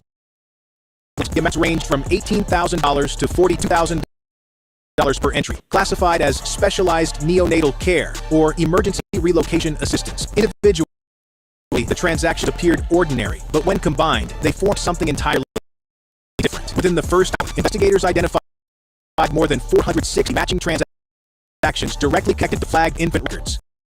By noon, the total had exceeded $96 million, and the money did not remain in one place. It moved from local accounts to regional service providers, then into a network of offshore investments routed through jurisdictions known for financial secrecy. 3 names appeared repeatedly: a private pediatric clinic operating on the outskirts of the city, a medical transportation company specializing in critical neonatal transfers, and an international humanitarian organization that, on paper, provided emergency relief across multiple countries. First glance, all 3 appeared legitimate. They had licenses, certifications, regulatory approvals. But when investigators compared their operational timelines, one detail stood out. All 3 entities had been registered within the same 14-month period. All 3 reported explosive growth, revenues increasing by more than 300% in 2 years. And all 3 shared one silent connection. They processed the same group of children. As investigators saw the profits generated by these illegal operations, forensic accountants traced the payments through a web of offshore accounts. The funds moved through Belize, Panama, and circulating through shell corporations before returning to the United States, disguised as specialized medical consulting fees. The total revenue exceeded $480 million. The money was not the most disturbing discovery. The real issue was the structure. Every infant case followed a controlled sequence. First, the child was entered into the system and marked as urgent, then transferred to a secondary facility. Next came reassignment under modified identification codes. With each step, the child's original identity became more fragmented. Name changed, medical histories rewritten, tracking markers replaced. By the third transfer, the child no longer existed in the system in any recognizable form. They had been reclassified. Investigators internally began referring to it as a closed-loop system, a design in which movement generated its own documentation, eliminating the need for outside verification. No hospital confirmation, no independent oversight, only self-validating data. One investigator summarized the entire mechanism in a single sentence. They built a pipeline that looked like a care system, but functioned like an extraction system. By 1:30 p.m., the numbers had reached a level no one in the room could ignore. 812 neonatal cases were linked to encrypted financial transfers. More than $180 million had moved through complex financial channels. The routes extended across multiple states and at least 3 international corridors. But the most alarming detail came last. Every approval, every transfer order, every financial disbursement passed through a single control point tied to angling. And at the center of it all, every authorization, every reassignment, every identity modification led back to one office, his office. Investigators also identified 9 senior subordinates operating directly, maintaining the system whenever he was absent. They generated schedules, transport routes, transfer lists, and approval sequences. But in the end, every final signature belonged to him. What investigators still did not know was how far the system truly extended, or who else inside the government structure might have been involved. Because the deeper they looked, the clearer one truth became. They were no longer looking at a network. They were looking at an infrastructure connected to hundreds of families across the country whose children vanished. And if you believe systems like this should never be allowed to exist, then speak about it. Because what happens next may determine whether this truth is buried forever or finally exposed to the world. At the end of the first week, the investigation had reached a point of no return. What had begun as a data irregularity had exposed a controlled infrastructure, one capable of erasing identities, redirecting records, and moving newborn through a self-validating system. There was only one path forward. At 2:42 p.m., Federal Command authorized a coordinated operation, 6 locations, 1 operational window, no warning. More than 900 federal agents from multiple task forces, supported by tactical units and forensic teams, moved simultaneously. Their targets were highly specific: the Central Administrative Headquarters, 3 affiliated medical facilities, and 2 off-site storage locations connected to the transportation network. The first breach took place at the agency's headquarters. Within minutes, the building was under full security control. Employees arriving for the afternoon shift were stopped at the entrance and instructed to stand aside. All network connections were frozen. More than 140 workstations were locked down and mirrored in real time. No files could be deleted. No remote access to the system was possible. Inside the building, investigators discovered an independent server system still running on a separate power supply. The data volume measured 7.2 terabytes, encrypted across multiple partitions. It was not connected to the agency's primary network. It was completely separate, isolated, controlled. While cybercrime teams began extraction procedures, tactical units moved toward the external sites. At a refrigerated warehouse located just outside the city perimeter, agents forced entry into a temperature-controlled storage facility. What they discovered inside immediately transformed the operation from an investigation into an emergency response.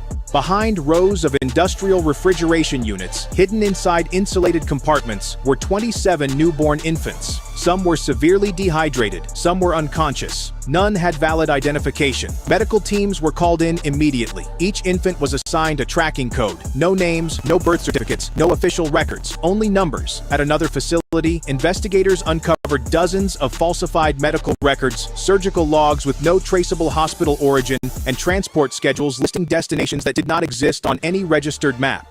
But the most critical discovery came from the data recovered at the central headquarters. At 4:18 p.m., after the first encryption layer was broken, analysts began to see the structure behind the system. It was not simply a list. It was a registry. More than 800 infant records, each unique identifier. Every file was connected to a sequence of transfers, medical procedures, and coded final outcomes. The timestamps were precise. Documentation was complete. The system had recorded everything. Within just 30 days, more than $94 million had moved through these channels, and every record carried the same authentication chain, the same approval system, the same source, the director. At 5:06 p.m., he was arrested. He did not resist. He said nothing. He did not need to, because by that point, the system had already begun exposing its true nature, and what investigators were about to uncover would make one fact impossible to ignore. He had never operated alone.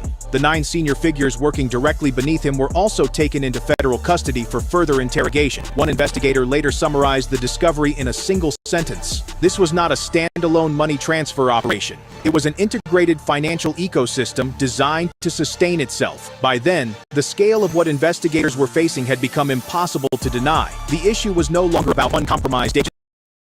It was about a network that had embedded itself inside legitimate systems, used them, expanded through them, and remained invisible because it looked like normal operation. And for the agents still standing inside that building, one realization became absolutely clear. They were not uncovering the network from the outside. They were standing inside it.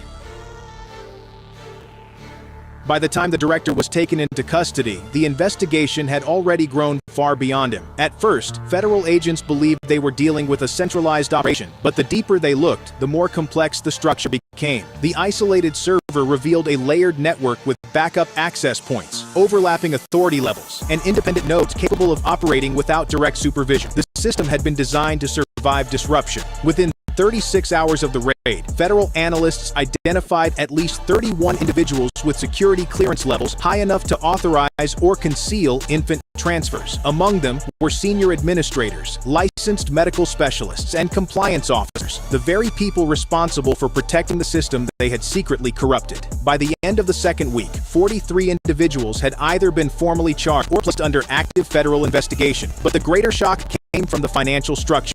The offshore payment channels traced through Belize, Panama, and Cyprus were linked to a massive web of shell entities billing for advanced neonatal services and specialized biological transport. None of those services could be verified.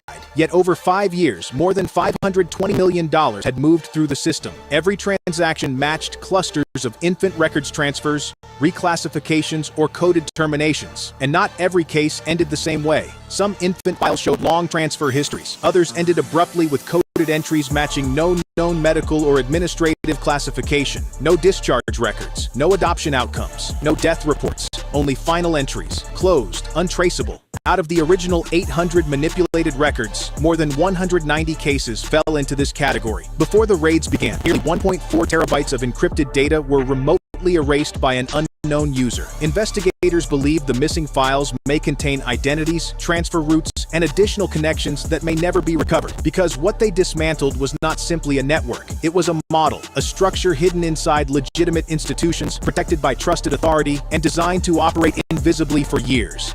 And the question that still haunts investigators is simple. If one system like this exists, how many more are still out there?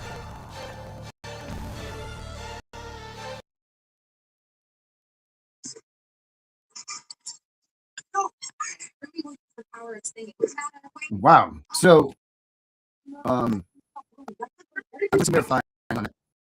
Good morning, everyone. What'd you say? See what this means.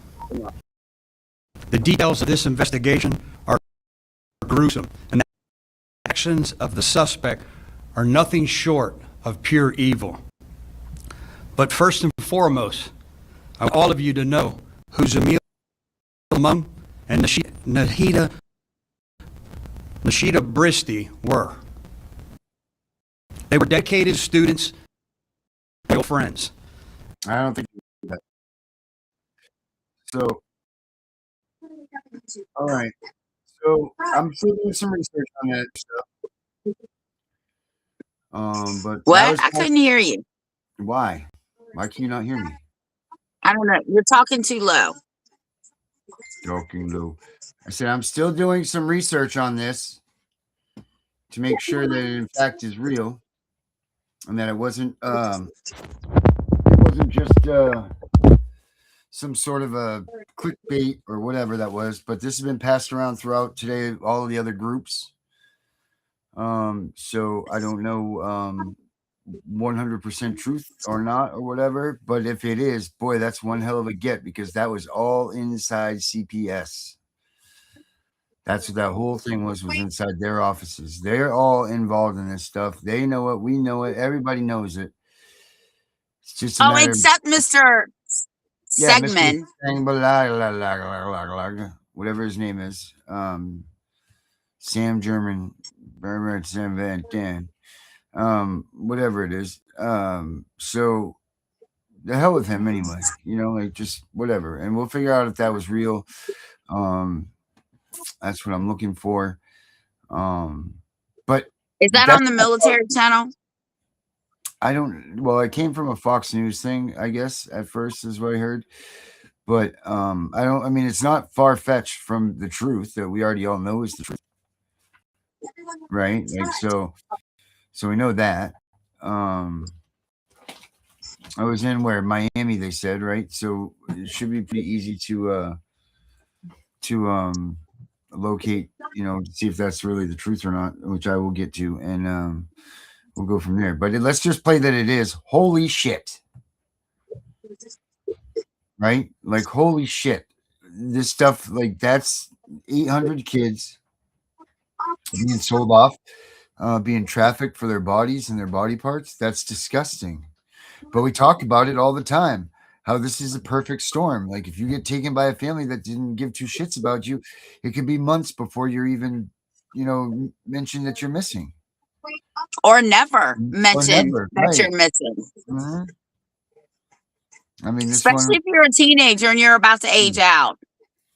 Right. I mean, you have this one. You have oh shit, what was I just gonna say about it? Oh, my brain switched all of a sudden. Dye your hair blonde.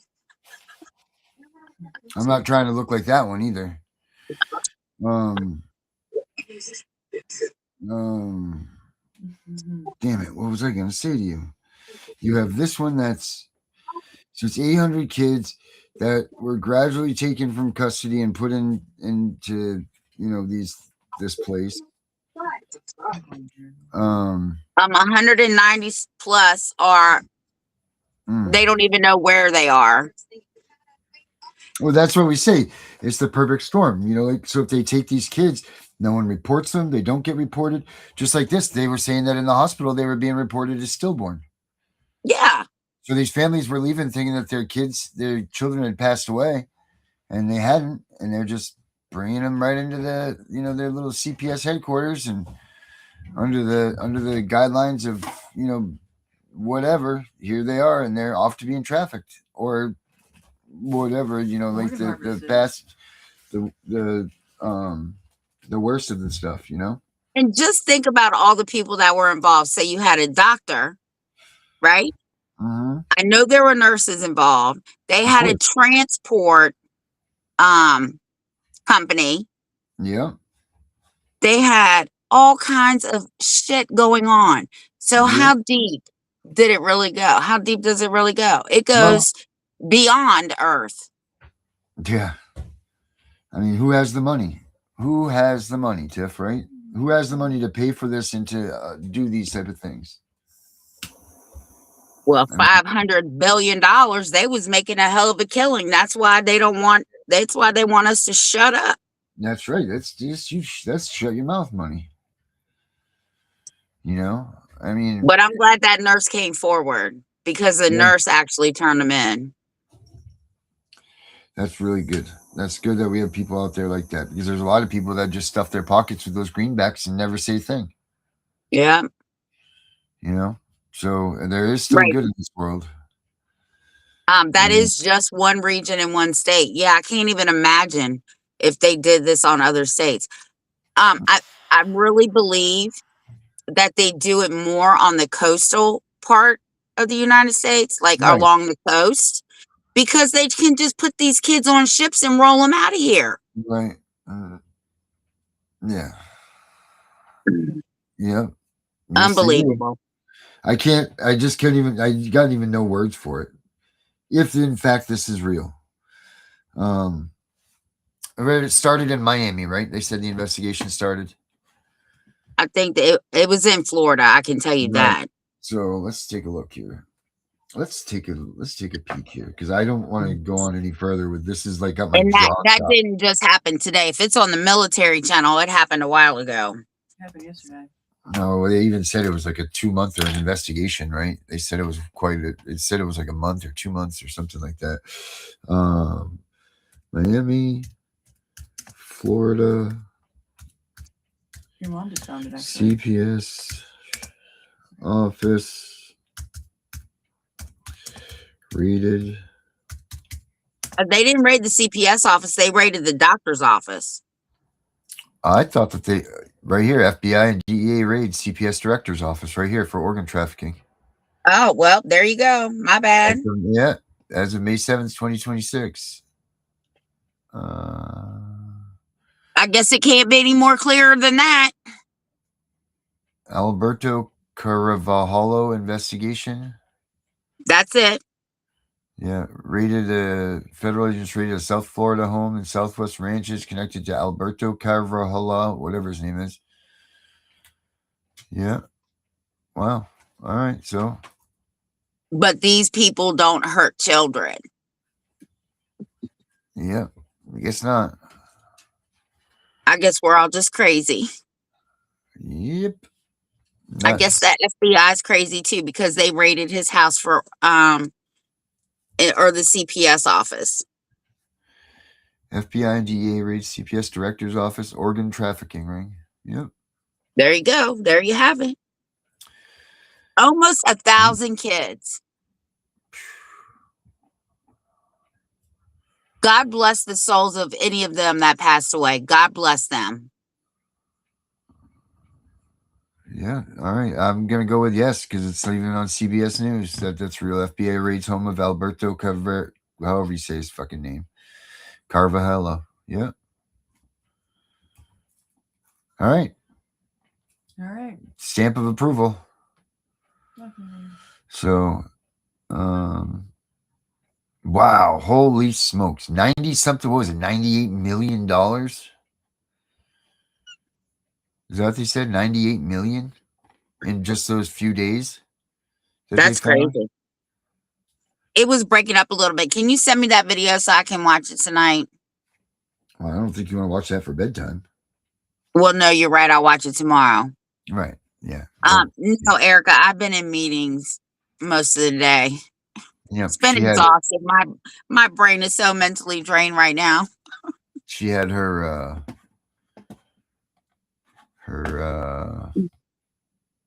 let's see. She had her meeting tonight.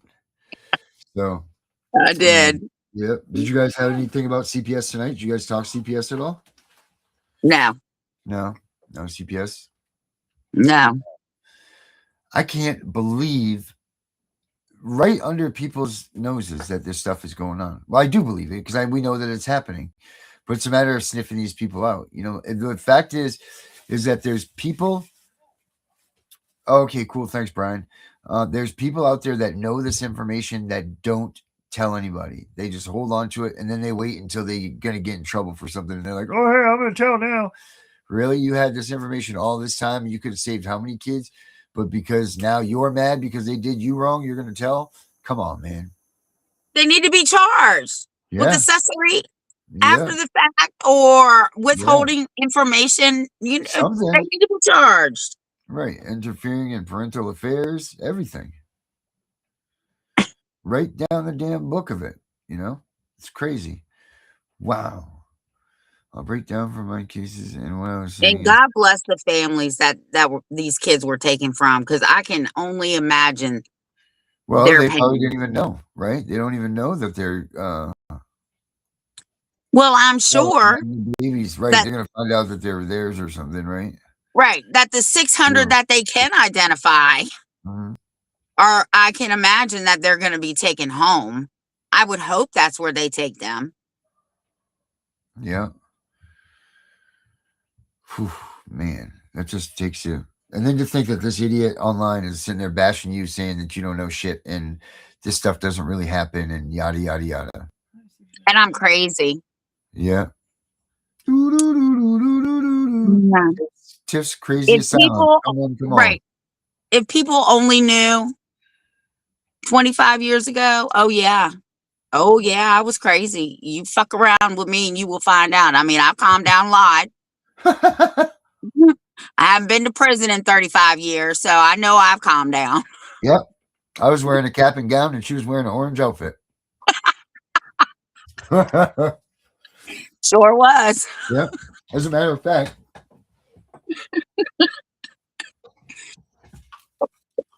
There's my tassels, Tiff. Where's your orange suit? I got some tassels for my bike. They're red, white, and blue. Oh, look, there's Mary in the background. Oh, you can almost see my wife for a minute. That was funny. So yeah, I mean, and this is stuff that we got to keep pumping out. This is stuff that we got to keep showing.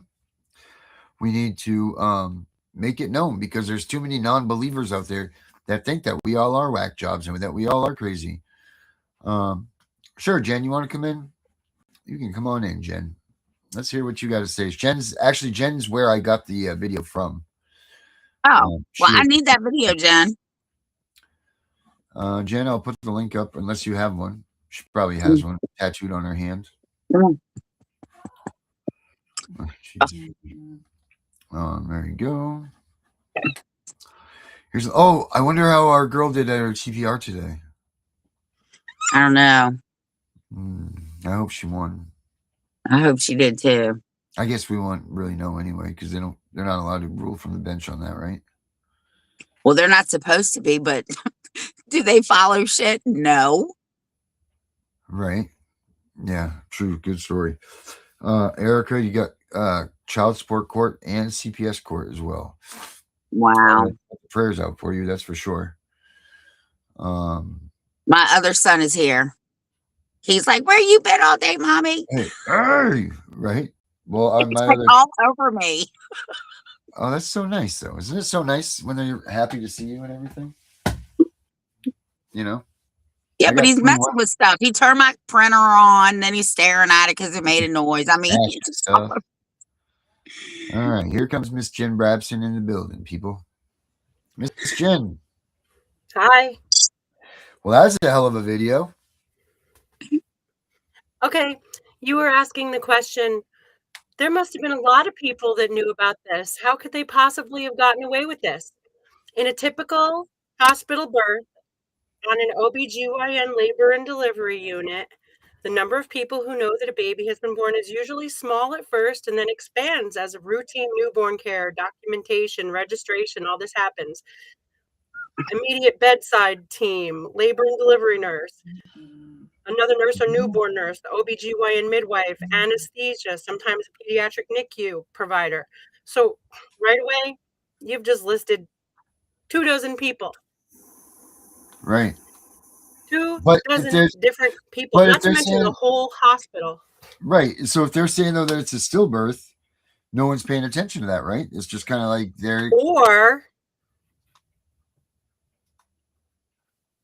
or everybody's in on one it. or Right. the other, right? Right. Which way does it go? Someone got paid from there at the hospital to make that stuff become Unit clerk. Right. And that's the thing that we talk about. Like that's that extra money. You don't even know what's out there. How many nurses are being paid to call up and say, hey, we got a blonde-haired, blue-eyed kid, or that look through like they said in that the Epstein files, the biggest catalog in the world was the school picture book. Yep. Like those school picture books were being used as weapons to kidnap kids. Like these pedophiles and all this were looking through those books, saying, I want this, and shopping there. It's funny you say that because here in Winchester, when the Epstein files broke,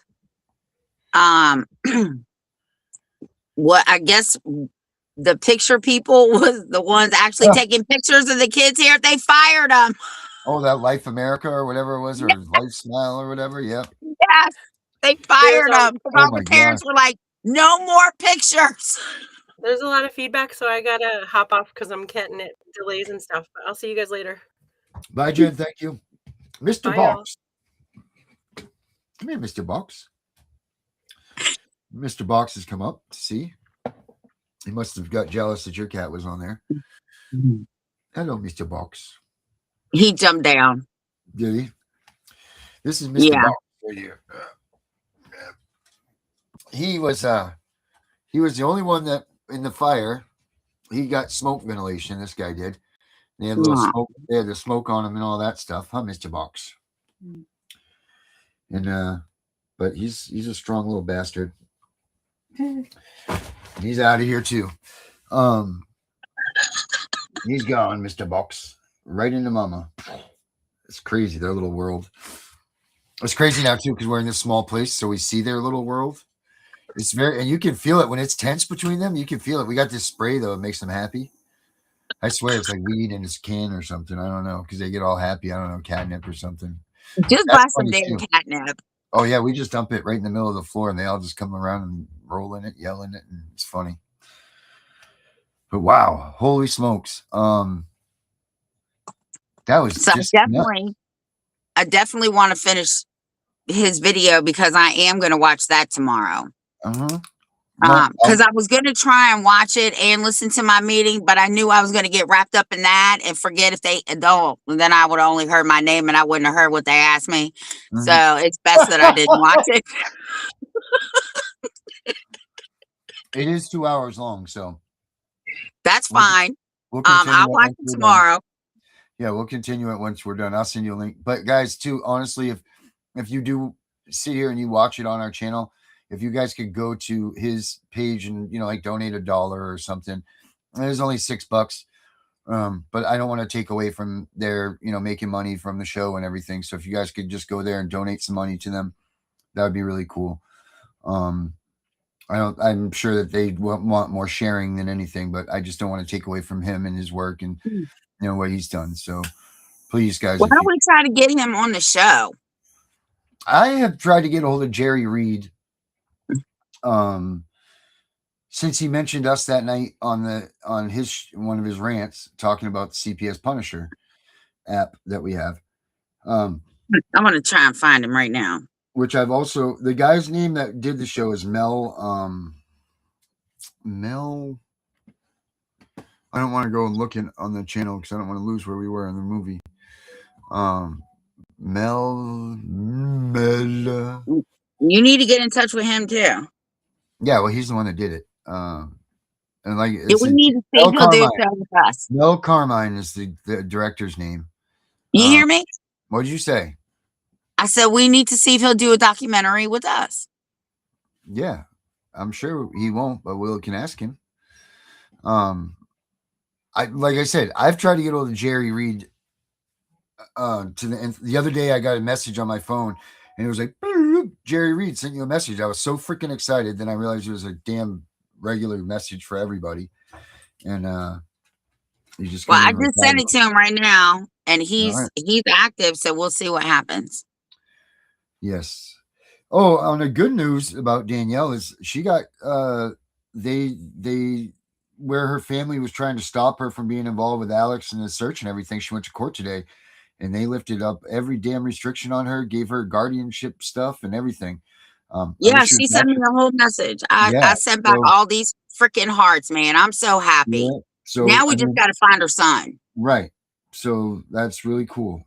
So there's another hope thing right there for all of you. Like if you're all down and out and feeling like she got given all of these rights back that she wasn't given before, that they had taken from her, and her family had stomped on her for and all that. And the judge is like, nope, you get this stuff. No one's going to tell you nothing. So good for you, Dee. And we're all still praying for you. And we're all praying for Alex.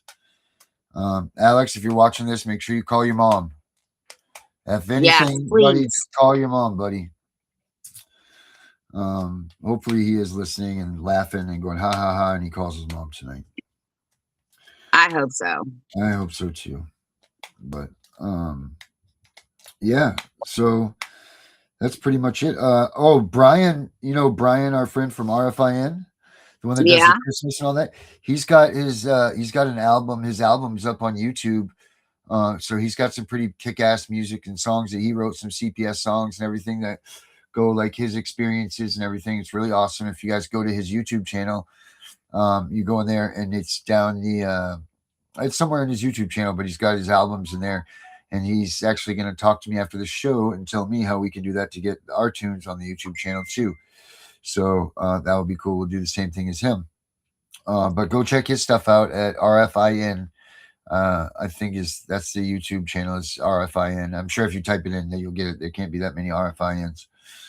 So make sure you guys go check out Brian's work. He does good stuff. Another creator for the CPS movement. Hey, little man, Mr. Ninja. Yeah, that's that. That's pretty much what I got tonight, Tiff. Yeah, that's all I got. I've been in meetings all day. Yeah. But when we log out, you're putting Jerry Reid back on, right? Yeah, I'm gonna start right from here. I'm gonna start some Jerry Reid right now. As soon as we say we're done, Jerry Reid is on the screen. All right, we'll be back on Monday because I've got to sleep tomorrow after work. I have to. You're getting too run down, Tiff. I'm just. You come chase this little 3-year-old your number one fan for a day and see how long you last. Just one day. Just one. Nope. I'll take the 21 cats over him. No way. They're easier. They're easier than him. I'll bet you $1 million. I'm glad he's asleep because he would probably be very upset. Oh, he just put it up in Leo.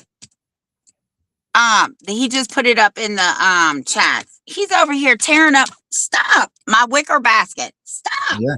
Well, it's that time of year. In the air. All right, everybody. We'll see you on Monday. All right, guys. We're gonna get back to the Dear Mr. President, Show Me the Money, the Strawman right now. So Leah's a bad influence. Jesus almighty. You guys can't hang out anymore.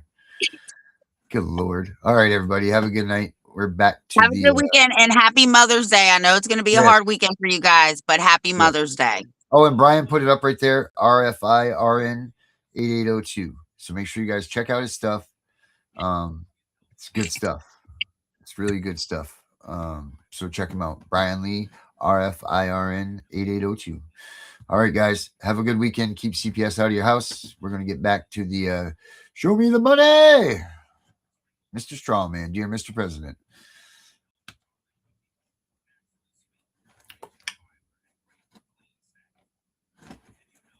officers out as servants of court. They don't serve and protect. They surveillance and police. When your birth was registered, you were subtly moved from the realm of the lawful into the realm of the legal, from being a free living person to being a managed citizen represented on paper by your strawman. Every time you sign your name in capital letters, every time you fill out official documents or pay a government fine, you are unknowingly acting on behalf of that strawman. You are engaging in a contract, an invisible agreement between your living self and your legal fiction. This is why some people say your name is your bond, because quite literally, your name, one that exists on paper, represents a tradable entity in the grand system of global commerce. And while it may sound like fantasy or fiction, think about this. How can a government issue debts in your name, collect taxes, or issue fines before you even understand the concept of money or responsibility? How can a corporation or a court treat your name as an asset, a property, or a case file? It's because those obligations are being assigned not to you, the living soul, but to your straw man, the artificial legal persona that stands in your place. Understanding this hidden truth marks the beginning of a personal awakening. It's not about rebellion or conspiracy, it's about awareness. The more you understand the difference between your living self and your legal identity, the more control you regain over your own life. Because only through knowledge can you begin to separate yourself from the contracts and presumptions that were made on your behalf long ago. Let me take you back to a night most history books pretend never happened. March 9, 1933, the White House is dark except for one lamp. Franklin Delano Roosevelt sits alone, pen trembling over a document that will damn 150 million souls before the sun rises.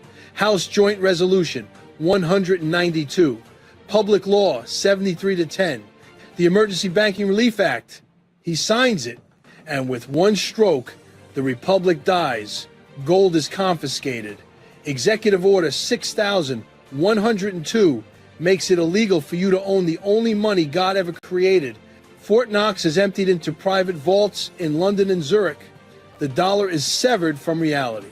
And the United States of America quietly incorporates itself as a for-profit, privately owned corporation. You think I'm exaggerating?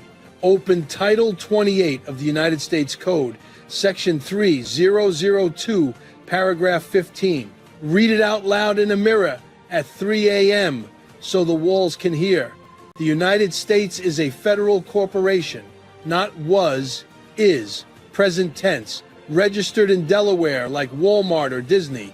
Stock symbol, USA, INC. They needed collateral for the bankruptcy they just declared to the international bankers. Land was already triple mortgaged. Gold was gone. So they turned their eyes to the maternity wards. Your mother walks into a hospital thinking she's about to give life. She's actually walking into a shipping port. The doctor isn't a healer, he's a dock master. Doctor is dock tender. Let's see the baby throughout history. Came out of the water, was tugged through the birth canal, was docked at the dock by the dock tender, where a bill of lading was filled out and received on the cargo. Where its soul was taken, its soul plates, the footprints of the baby. The placenta was taken. They took the baby's soul and then they sent it out with a tug and is presumed dead and lost at sea until it should return and claim its minor estate. The baby is a vessel, a ship. That's where the all caps name comes in. If you look at the names of ships, they're in all capital letters. No one disclosed the terms and conditions of the contract, yet you were handed a stack of papers to fill out, and you were only told, and this is right out of the nurse's manual, this is just to register your baby with the state to give it a name. And you fill out the paperwork, and you name your baby, and you sign as an informant. What is the legal definition of the word informant? Someone who gives someone else up to another, thereby giving the title and equity of your child to the state. This creates a doctrine called parens patriae. It's Latin for state as your parent. Through this doctrine, that's how they have control over you. And through your consent of being a citizen, a person, a resident. 3 things you never want to be. Throughout your life, All of your registrable property is held in trust as surety for the public debt. When you registered your car, you didn't just get plates. You surrendered legal title to the corporate state. The state holds the manufacturer's certificate of origin, the true title, and never gives it to you. You are now the usufructuary trustee, a fancy way of saying you have only the right of use according to regulations made by administrative agencies, such as the DMV. The road pirate they call a police officer is charged with enforcing compliance to administrative regulations and generating revenue from the misuse of trust property. The officer asks for a license and registration. He runs them. He's not checking if you're a safe driver. He's verifying that your Social Security trust account is attached to the vehicle. When he writes the ticket, he is creating a new debt instrument, a commercial lien against your trust. The court clerk takes that ticket and creates a court bond in the amount of the fine. That bond is bundled with thousands of others and sold on the market to institutional investors. Since 1933, debt has been currency. Your hardship literally prints their money. The birth certificate isn't a record of life. It's a warehouse receipt. That purple footprint pressed on the bottom, that's the bill of lading. The moment the ink dries, you are birthed as cargo under maritime admiralty law, delivered, not born. The nurse hands the form to a clerk who mails it not to Vital Records, not to Health and Human Services, but to the Department of Commerce. Commerce. Because you are now commercial property, a human resource, a chattel. They capitalize your name. John Adam Doe. All capital letters. That's not grammar. That's the creation of a trust, a transmitting utility, a corporate fiction that will be traded on exchanges you'll never see while you mow lawns and flip burgers for fiat scraps. They assign you a CUSIP number, 9 digits, no dashes.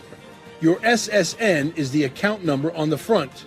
The CUSIP is the routing number on the back, the same system Wall Street uses for trillion-dollar securities. You are a security, and you were sold at birth. The capital letters create a trust. The owner of the legal title is not the beneficiary. Strawman owns everything. The living you owns nothing. Not your car, not your house, not even your children. All pledged as collateral to foreign bankers before you ever learn to walk. That's why every court flies a gold-fringed flag. That's military admiralty jurisdiction. That's why they ask for your name in all caps. They're not talking to you, they're talking to the corporation that owns your debt.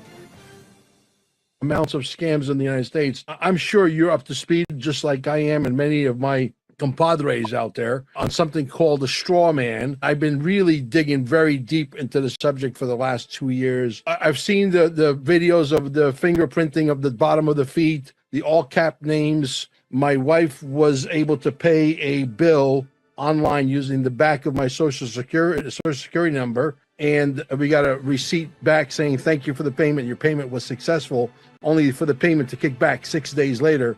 So is there money in that account? Isn't there money in that account? You get married, it's a bond. You get divorced, it's a bond. You get a parking ticket, it's a bond. You get a speeding ticket, it's a bond.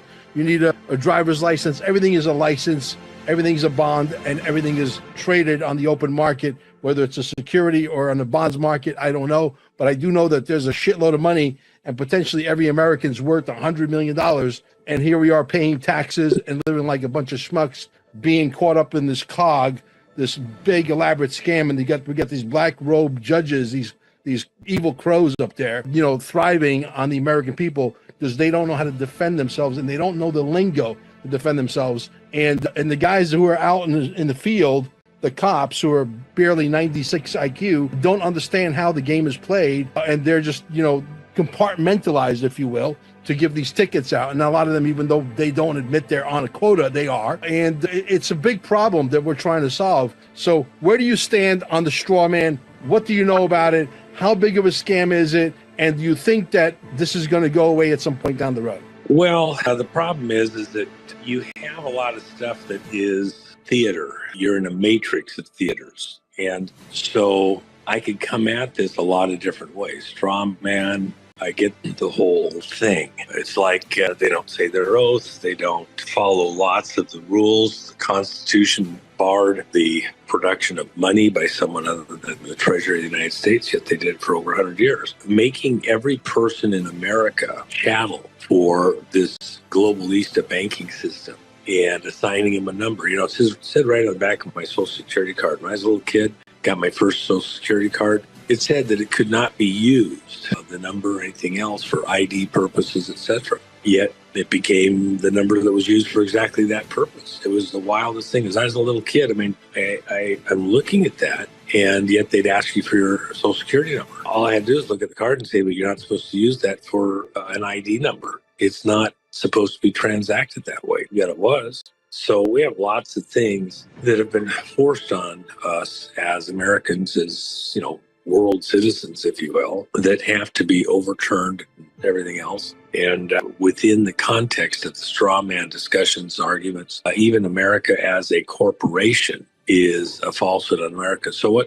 what's really happening, what's happening in this administration, is hard for most people to get their brains around. It looks like we're not winning because things aren't happening fast enough, direct enough, harsh enough. The system, as it's been foisted on the American people and the world, is such that, you know, even a patch won't fix what's wrong here. At some level, we have to set it aside maybe and start over. You know, when you talk elections, you're not going to go in and fix the vote rolls. You just have to set them aside and start over. It's too convoluted, too messed up, too many people that aren't supposed to be there, blah, blah, blah. That's why an emergency, national security emergency has to be declared, because you can't fix it through the legislatures. You can't fix it through the states and the counties. Some level, you have to take control of it, soup to nuts, all through the whole thing for the elections. And in order to get a honest election to begin with, get a couple of them in place, you have to do it as a national emergency, stop everything,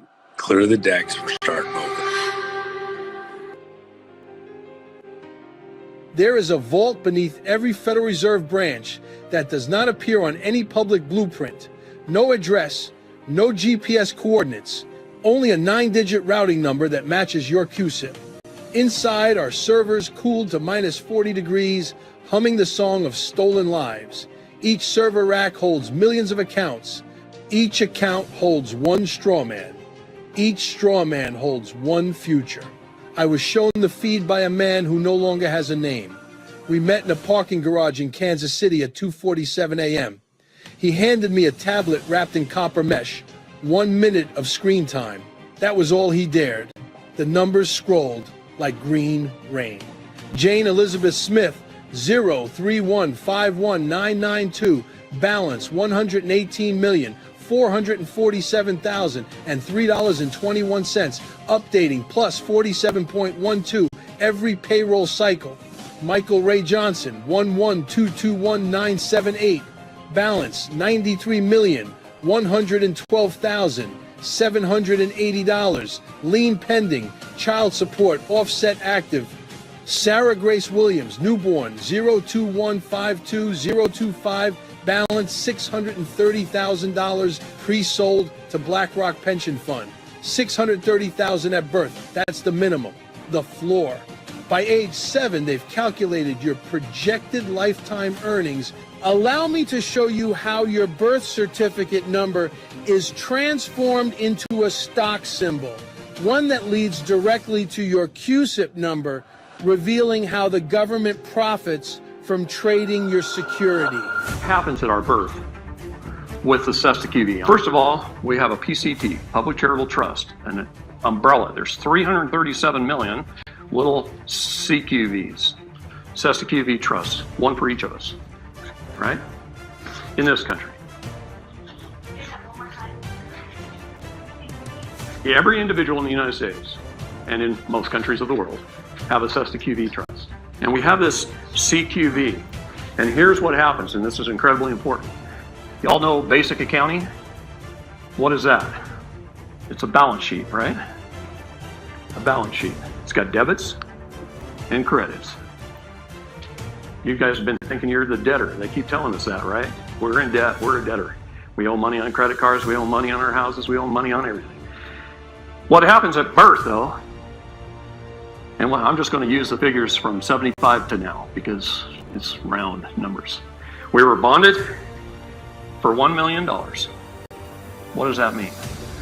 That means the bank went to the International Monetary Fund, and the bank, on behalf of the public under your CUSIP number, borrowed from the International Monetary Fund $1 million in ones, fives, tens, 20s, 50s, hundreds, and they threw it out there into the general public. They distributed that $1 million to the bank for every person who's born. That's what they do.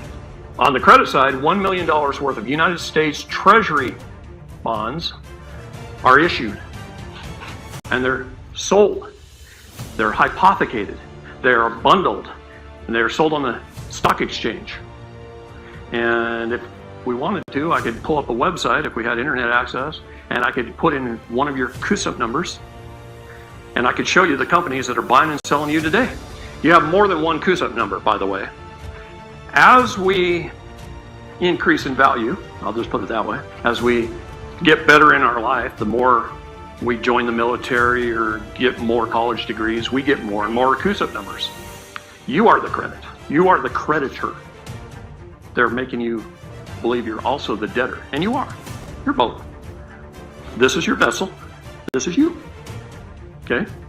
This is your labor. This is your worth. I got 5 college degrees. Every time I got an advanced degree in college, I got a new CUSIP number. So in the military, I got a new CUSIP number.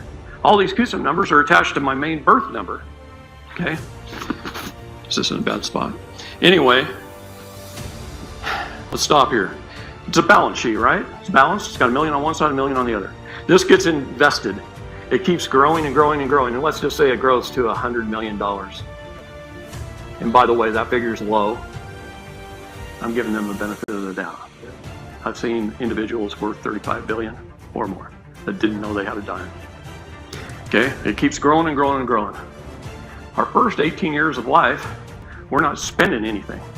So nothing is going over here, our first 18 years. That's growing and growing and growing for 18 years, and it's being hypothecated and traded. They've done a good job of managing it. They really have. First 18 years, it's growing and growing and growing. You're not spending anything. You're not adding anything to the debit side. Then you go get a job and you get married and you go out and you buy a house. I'm just going to use numbers. And the numbers themselves don't matter. It's the concept, okay? You buy a car or two. You buy some utilities or two over your lifetime, some medical bills, some food, whatever. They keep track of it all through your tax returns, your credit card, your bank statements. Banking is all tied into the IMF, the Federal Reserve. We got a big buildings of bean counters called the Department of Fiscal Services, and those accountants just keep track of everything. Everybody's life. And this all starts to add up on the debit side. And this just keeps growing and growing and growing on the investment side. At some point in time, you die, and it goes through probate. They take some of this, and let's just say over your lifetime you spent, I'm going to round it off to $10 million. So they subtract 10 million out of your investment, and they pay off all this, and it becomes a zero balance. They even pay back the initial loan to the International Monetary Fund, plus interest. That was a loan from a foreign entity, by the way, to the Public Charitable Trust. And they pay it back. The balance is zero. Now this has, let's just say for this discussion, has $90 million left in it. What happens to it? The Sesta Trust lives on in perpetuity forever. Everyone who has ever died since 1933 is currently funding government. This money gets reinvested. They can't take this, but the balance must stay the same forever. But if it keeps earning, they just sweep it off the top, and it funds government. It's called off-book funds. In the states, it's GSA, and in the federal government, it's CQV. And it continues to fund government. Why do you think they don't care if they spend $3 trillion on foreign entities? It came out of your trusts. It's not part of taxes. In fact, if you took the entire federal budget, how much is derived from taxes and tariffs?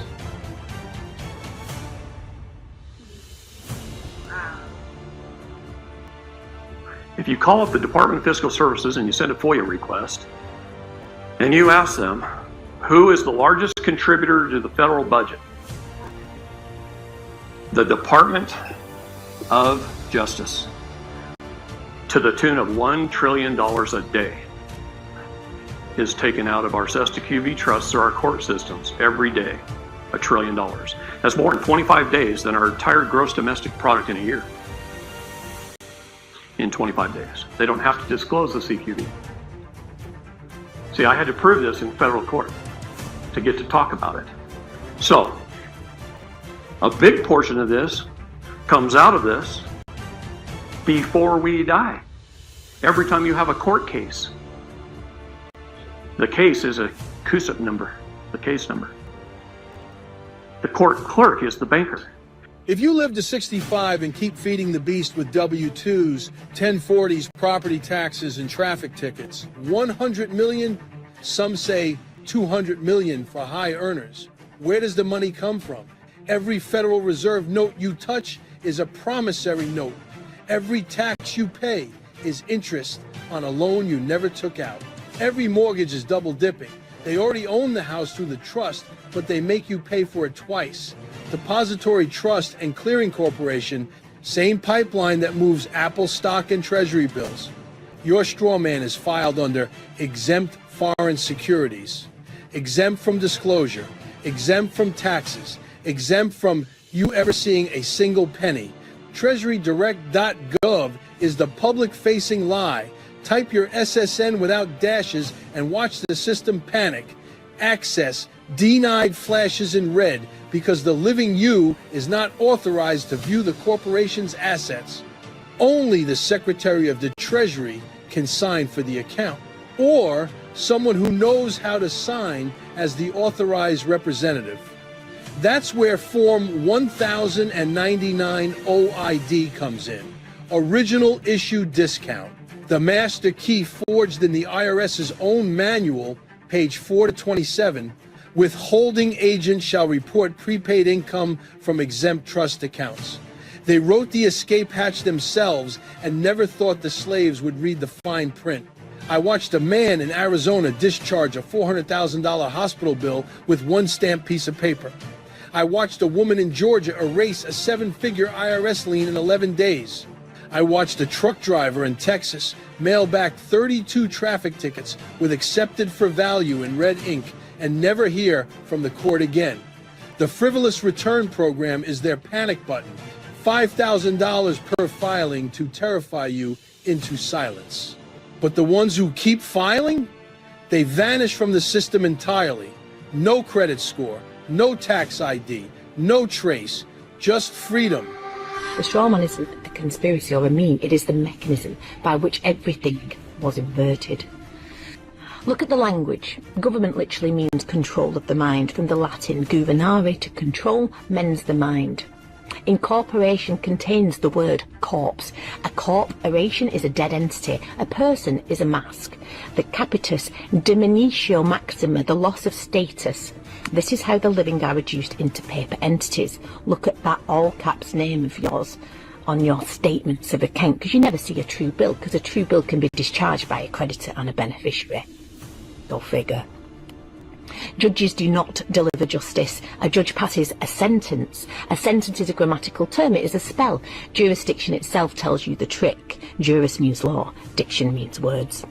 Law made of words, or legislation, acts, statutes. An act is a great piece of theatre. A statue from the Greek statute, a dead lifeless thing. And this is how they reduce the living to a dead entity on paper.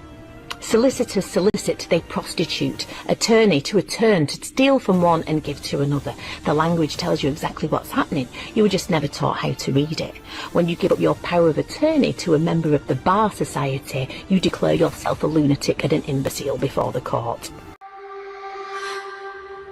You might want to get the kids away from the television set at this point. A few 4-letter words will flow. We're done being polite or whispering and pretending this system isn't rotten to the fucking core. You watch people get chewed up, divorce after divorce, families shredded, lives traded like cattle, and you call this fucking normal? You call it law? You call it order? Folks, this is a fucking meat grinder with a suit and a badge. If half the people enforcing this ridiculous nonsense actually had the guts to step back and study what we've been studying for years, they wouldn't clock in tomorrow. They'd hand in their badge, walk away, and realize they were never protecting the public. They were protecting a machine designed to harvest compliance. From the moment you're born, you're branded. An all-caps name, a paper construct, a legal fiction, and every courtroom drama you've ever witnessed, they're not coming after you. They're going after the corporate ghost they created, and most people are too damn asleep to know the difference. You are not the fiction. You are the man. You are the woman. Flesh, blood, breath created, not registered. And once you understand the language, once you understand how to stand in your proper capacity, the whole illusion falls apart. And the maze suddenly has exits doors. And I'm telling you right now, this bullshit stops when people stop playing dumb. The ridiculous part of it all is there are too many people out there that they're too stupid to recognize that they're too stupid. And you can't fix stupid, not even with duct tape. We're not asking you to riot. We're not asking you to burn anything the fuck down. We're asking you to wake the hell up and get educated, because ignorance is the cage. Fear is the lock, and compliance is the key you keep handing over. This country was never meant to be a scam. Somewhere along the way, predators hijacked the framework, rewrote the rules, and turned a republic into a plantation with better marketing. And now everyone's sprinting at Mach 10 on a hamster wheel, convinced that if they just run just a little harder, they'll finally grab the carrot. Wrong. 99%. We'll never get that carrot. No chance in hell. Here's the truth nobody wants to say out loud. The game is fucking rigged. Donald Trump tried to warn us. The odds are microscopic. The system doesn't want you to win. It wants you tired, distracted, indebted, and obedient. And to distract you even further, they roll out the gladiator games at the Colosseum, just like the Roman Emperor times. You've been bled dry through endless taxation, alphabet agencies, and manufactured fear. And now people are shocked that AI and automation are here? Don't kid yourself. They didn't invent this yesterday. They rolled it out now because the timing benefits them, not you. Yes, and they even have the anti-gravitic flying cars, and they've had them for a long time. Now, let's be honest for a second. If you're a three-dimensional human being, who wouldn't want a Lamborghini or a LaFerrari sitting in their garage? Almost everybody. But what if the real flex isn't what's in your garage? It's what's above your house. What if you had the choice to step into an anti-gravitic machine that lifts you off the ground and takes you from Miami to Tokyo for sushi in under 10 minutes? Think about that. No airports, no lines, no nonsense. And for local travel, you have something the size of a car, except it flies.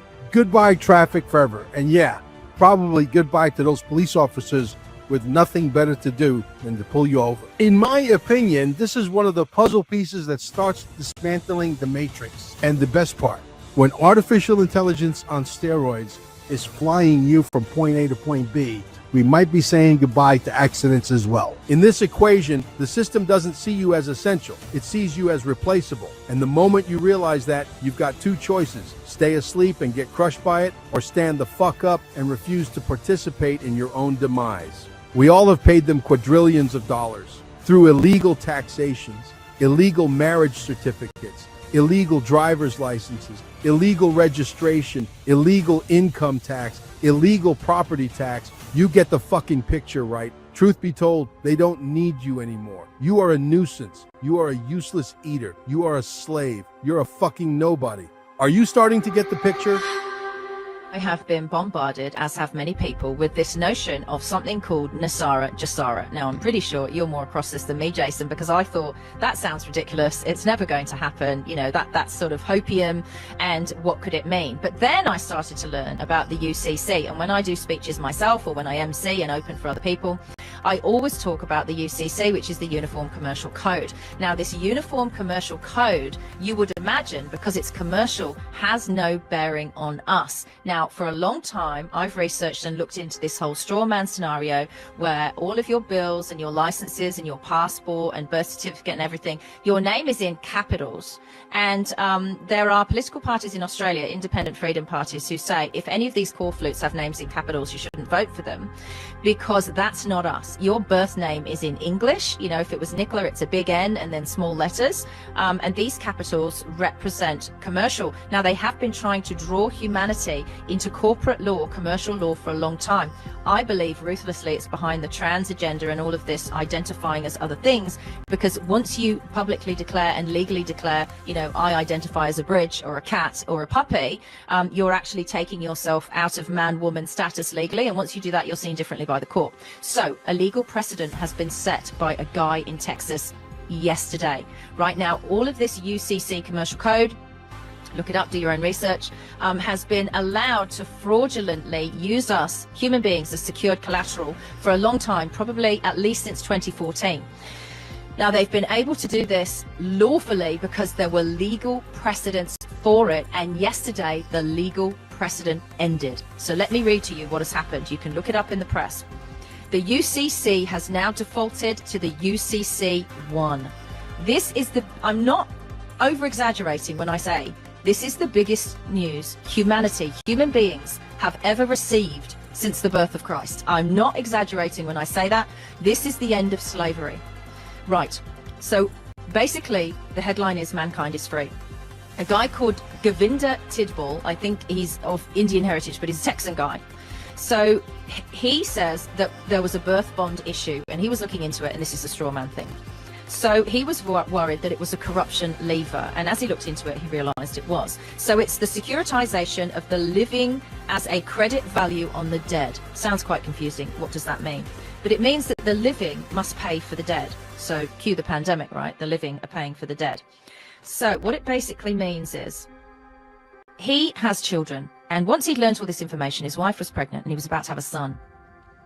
When the son was born, because he'd learned all of this, he, in his birth plan that he gave to the hospital, part of the birth plan was that the family get to keep the cord and the placenta. This is going to sound crazy, but this is what's happened with this UCC 1. Because he'd learned that the UCC, the Uniform Commercial Code, and courts in America had deemed the cord and the placenta, which at the time of birth are alive. They then ask you to, they say to you, would you like to cut the cord? In the moment that you say yes and you cut the cord and the placenta become a deceased twin of the living baby. This is how dark and greedy these people are, and the banks and financial institutions are behind it. What they then do is enslave the living child as a secured creditor to pay the debts of the dead twin, which was never a twin. It was a placenta and a cord. Can you believe this stuff? Let me read on. on. So he said, your fraudulent birth certificate is a corporatization of you, the living, right? And apparently 100 years ago, there was a guy called Edward Mendel House, and this was the evil way to kill the spawn of people at the moment of birth. And then it goes into the umbilical cord and what I just explained. He said it's all about property ownership. He said if you own a piece of silver and keep it as a piece of silver, it holds its value. But if you mix it with gold, it's considered corrupted. So this is what they were trying to do with us. It's securities fraud. It's a fraudulent security. And he claimed in court, Govinda, that the biological property of his child is his in the birth plan. No consent was given. So then a fraudulent securities instrument was still created, even though he said that in his birth plan. They still considered his son's cord and placenta as a dead twin, right? So they went ahead and did that, even though that was in his birth plan. They really messed with the wrong guy, Jason, right? So they said that he contracted with them, but he didn't. So they tested him to see if he knew what he was really talking about in court. So he believes, he said in court, that we're here to live and experience this planet and serve God, not as collateralization, right? So they make us the collateralization of the living, and that he's created a legal instrument so it's no longer in their hands. He has legally removed it. So it's now known as a public fraud. It's called a perfected claim. You're all going to have to research this on your own. I can actually put a link in of him describing this much better than I, right? These are just the headlines of it. So something called a final declaration has occurred under law. It is now a fact in law, and there is no debate. Anyone can see it. Anyone can bring it into any court case that they have, anyone they like, anywhere in the world.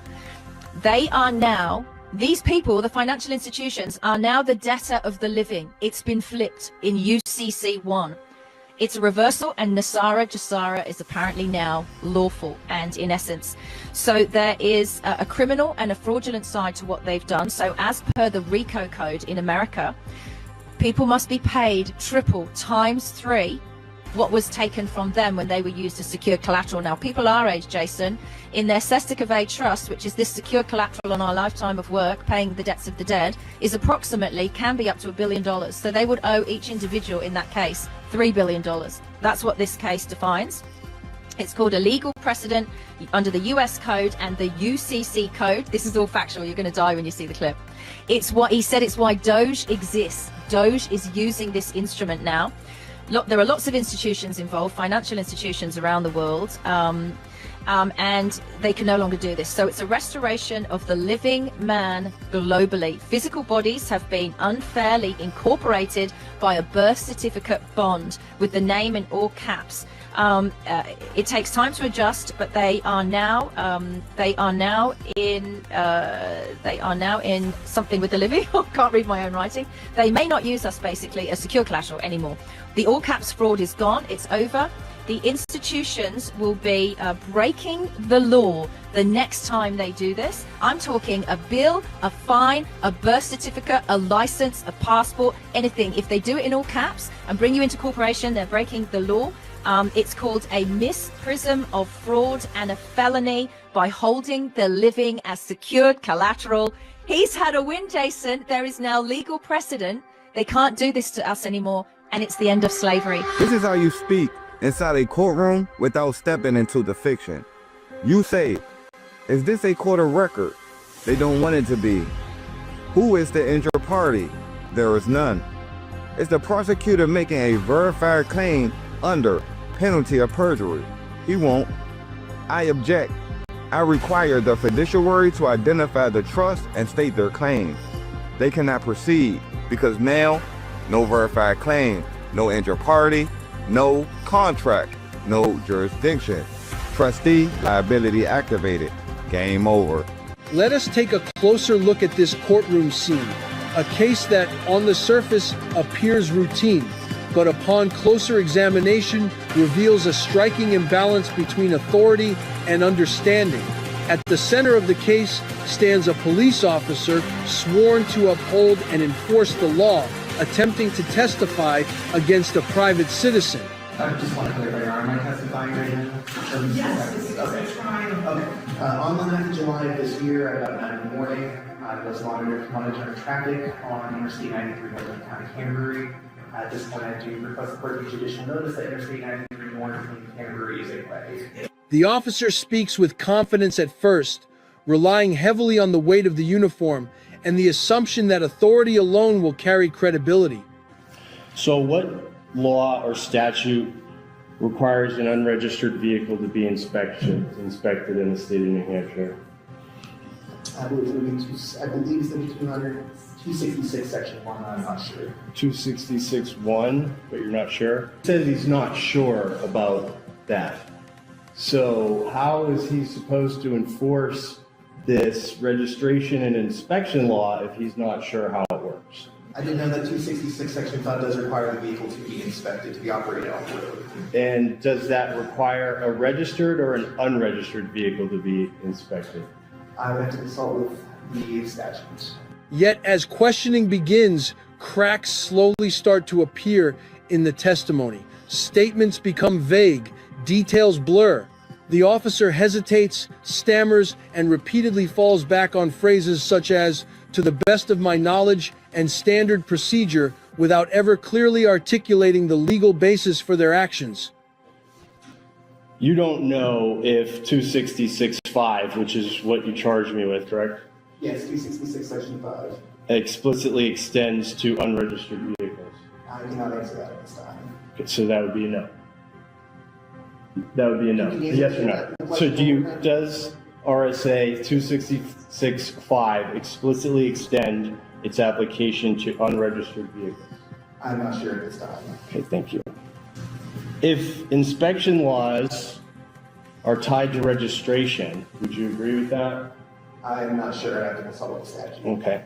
Across the courtroom, however, the citizen presents a stark contrast. This is not a person overwhelmed by the environment or intimidated by the badge. Instead, the citizen demonstrates a calm, deliberate command of the facts and, more importantly, the law itself. They reference specific constitutional protections, clearly articulate their rights, and explain, step by step, how those rights were exercised during the encounter. So, inspection requirements. Under what circumstances does the state consider an inspection requirement to be waived or inapplicable to a vehicle? I'm not sure. I have to check the statute. Okay.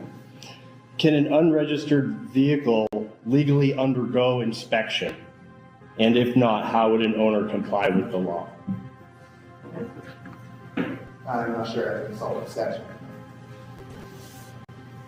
Enforcement mechanisms. If the law allows the suspension or revocation of registration for failure to inspect, how does this apply when the vehicle is not registered in the first place?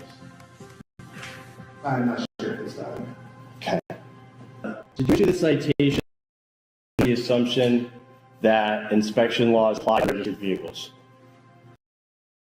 Not necessarily just unregistered vehicles, but it applies to any vehicle being operated. Any vehicle being operated. Okay, thank you. Evidence of violation. Did you verify whether the vehicle was registered or unregistered at the time of the stop? I did. And it was not, correct? Correct. It wasn't suspended? It was not suspended, it was just the registration assigned to the vehicle was expired. Had expired. Where the officer speaks in generalities, the citizen speaks with precision. Where the officer relies on assumptions, the citizen relies on statute, precedent, and established legal principles. How do you establish that 266.5 applies to an unregistered vehicle? I would have to consult the statute. Okay. Public safety questions. Is there any evidence that the vehicle posed an immediate safety risk that justified enforcing an inspection requirement? I did not notice any immediate public safety risks. Does the lack of a valid inspection sticker inherently render a vehicle unsafe if it is not registered for operation? As the proceedings unfold, it becomes increasingly evident that the citizen is not merely aware of their rights, but deeply informed. They understand the limits of police authority, the requirements for lawful detention, and the standards for reasonable suspicion and probable cause. Each attempt by the officer to frame the citizen's lawful behavior as suspicious is methodically dismantled through clear reasoning and accurate legal references. Consult the statute. I believe it gets a little bit more into it than that. All right, so is it fair to say that you don't know of any due date for an inspection required on this vehicle? As far as I'm aware, there's not a due date, there's a requirement that it be inspected. By what? You just said that vehicles can't be inspected until they're registered. So how am I supposed to inspect the vehicle if it's not registered? You're supposed to have it registered and then inspected. Correct. So why didn't you give me a ticket for, which I appreciate, for the registration? I didn't believe it was necessary to write 2 citations. Okay, even though the registration is primary to inspection? Is a prerequisite of the inspection, yes. Correct. Okay, I'm done. Thank you. By the end of the examination, it becomes unmistakable that this case is not about a citizen defying the law, but about a citizen understanding it better than the authority attempting to wield it against them. It serves as a powerful reminder that rights are not granted by those in power. They are inherent, and when a well-informed citizen chooses to assert them, even institutional authority must answer to the law. This is the fork in the road. Either you stay afraid of the man with the badge, the letter from the IRS, the next emergency they shove down your throat, or you reclaim your balls, your voice, and your mind. Because when enough people say no more, the illusion collapses. The power structure panics. And what comes next isn't chaos, it's clarity. I'm done pretending this circus is normal. I'm standing on the rooftop screaming because I've got nothing left to lose, and that makes me dangerous. You want the future? I'm not talking scraps. I'm talking 1,700-year lifespans, bodies that don't rot on a clock designed by profiteers. I'm talking wealth so obscene it breaks your understanding of money. Trillions not by exploitation, but by abundance, so massive scarcity becomes a total joke. The cleanest, most super organic food ever produced on this planet. Air so pure your lungs remember what they were built for. Technology that makes today look like cave drawings, anti-gravity vehicles, the size of apartments ripping across the sky at Mach 10, Mach 17, point A to point B anywhere on Earth in under 30 minutes. Borders? Obsolete. Permission slips? Burned. And don't get it twisted. This future doesn't need babysitters. A government so small it's barely visible because adults don't need overlords telling them how to live, think, breathe, or believe. Who the hell do these power-hungry institutions think they are? We are absolutely done with the nonsense, and there's no going back from this, folks. We mean fucking business, no Muslim. Any other form of organized religion or ideology gets to rule people. No belief system gets to dominate minds. No throne, pulpit, party, or badge gets authority over sovereign human beings. Believe what you want privately. Live how you want freely. But nobody gets to shove their worldview down another person's throat and call it righteousness. This is 100% freedom, not the bumper sticker version, the real thing. Freedom of movement, freedom of thought, freedom from fear, freedom from control. Total victory shall and will be achieved, and the meek shall inherit the earth. In constitutional law that silences every judge, including the Supreme Court judges, every judge in this country. There's one, and it was decided in 1803, and it still stands today in full effect and force because it's constitutional. It has no statute or it cannot be abridged. It cannot be silenced. The only reason you don't know of it is because you are not listening to people trying to expose this to you. All the way from the beginning of the forefathers that founded the Constitution itself and signed it, from George himself, John Henry, the biggest signature on a freaking document. Every one of our founding fathers proudly signed this document into law, and there is one provision under it that protects you from anything the judiciary does to you. But you won't sign it, so they get away with the shit. No state shall make a law unless it is in agreement to the law of the land, the Constitution. If it is not, it is repugnant to it and null and void. Period. It's the standing law of the land. You cite that, every judge will shut the fuck up. Period. Otherwise, it's treason and it's ground for them to fucking hang by their fucking neck. Period. If they do not comply, you report it to the military JAG. And you tell the JAG this treasonous bastard is corrupt. It is your duty underneath the Declaration of Independence to do it, and the JAG will come in and grab him by his fucking black robe and take his ass to Gitmo. If he does this on public record, on the record, for all to see, court, which he calls his own court, and he can interpret the law, no, he cannot. Period. You invoke it, you enforce it.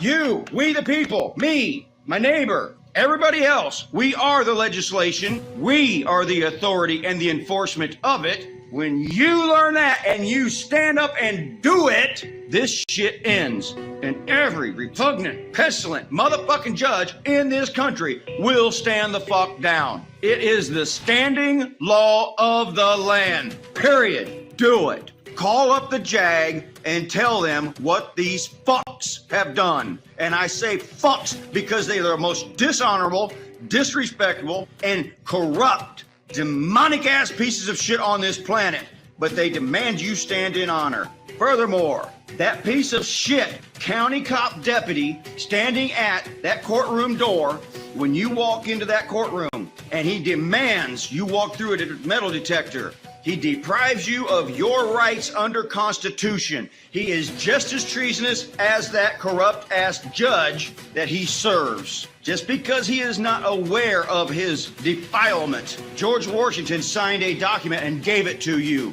after he went across the Potomac and fought a war to declare it. The only reason this shit's happening because you won't stand up and do it.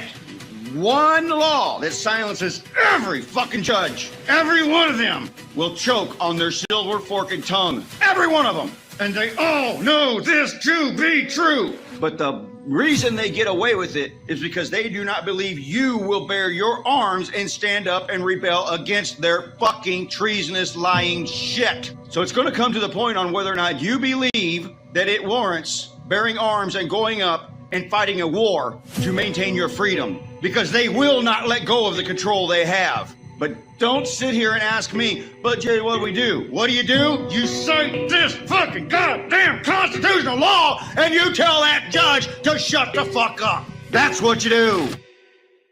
They didn't come wearing robes. They came wearing work boots and carrying manila folders full of fire. Roger Elvick stood in a Super 8 ballroom in 1999 with an overhead projector and a dream. He held up a birth certificate and spoke the words that still echo in every courthouse basement. This is not you. This is the slave name they gave you so they could sell your future. Winston Shrout never raised his voice. He just mailed the IRS postcards from countries that don't exist on their maps and beat them 67 consecutive times. David Wynn Miller turned grammar into a guillotine and made federal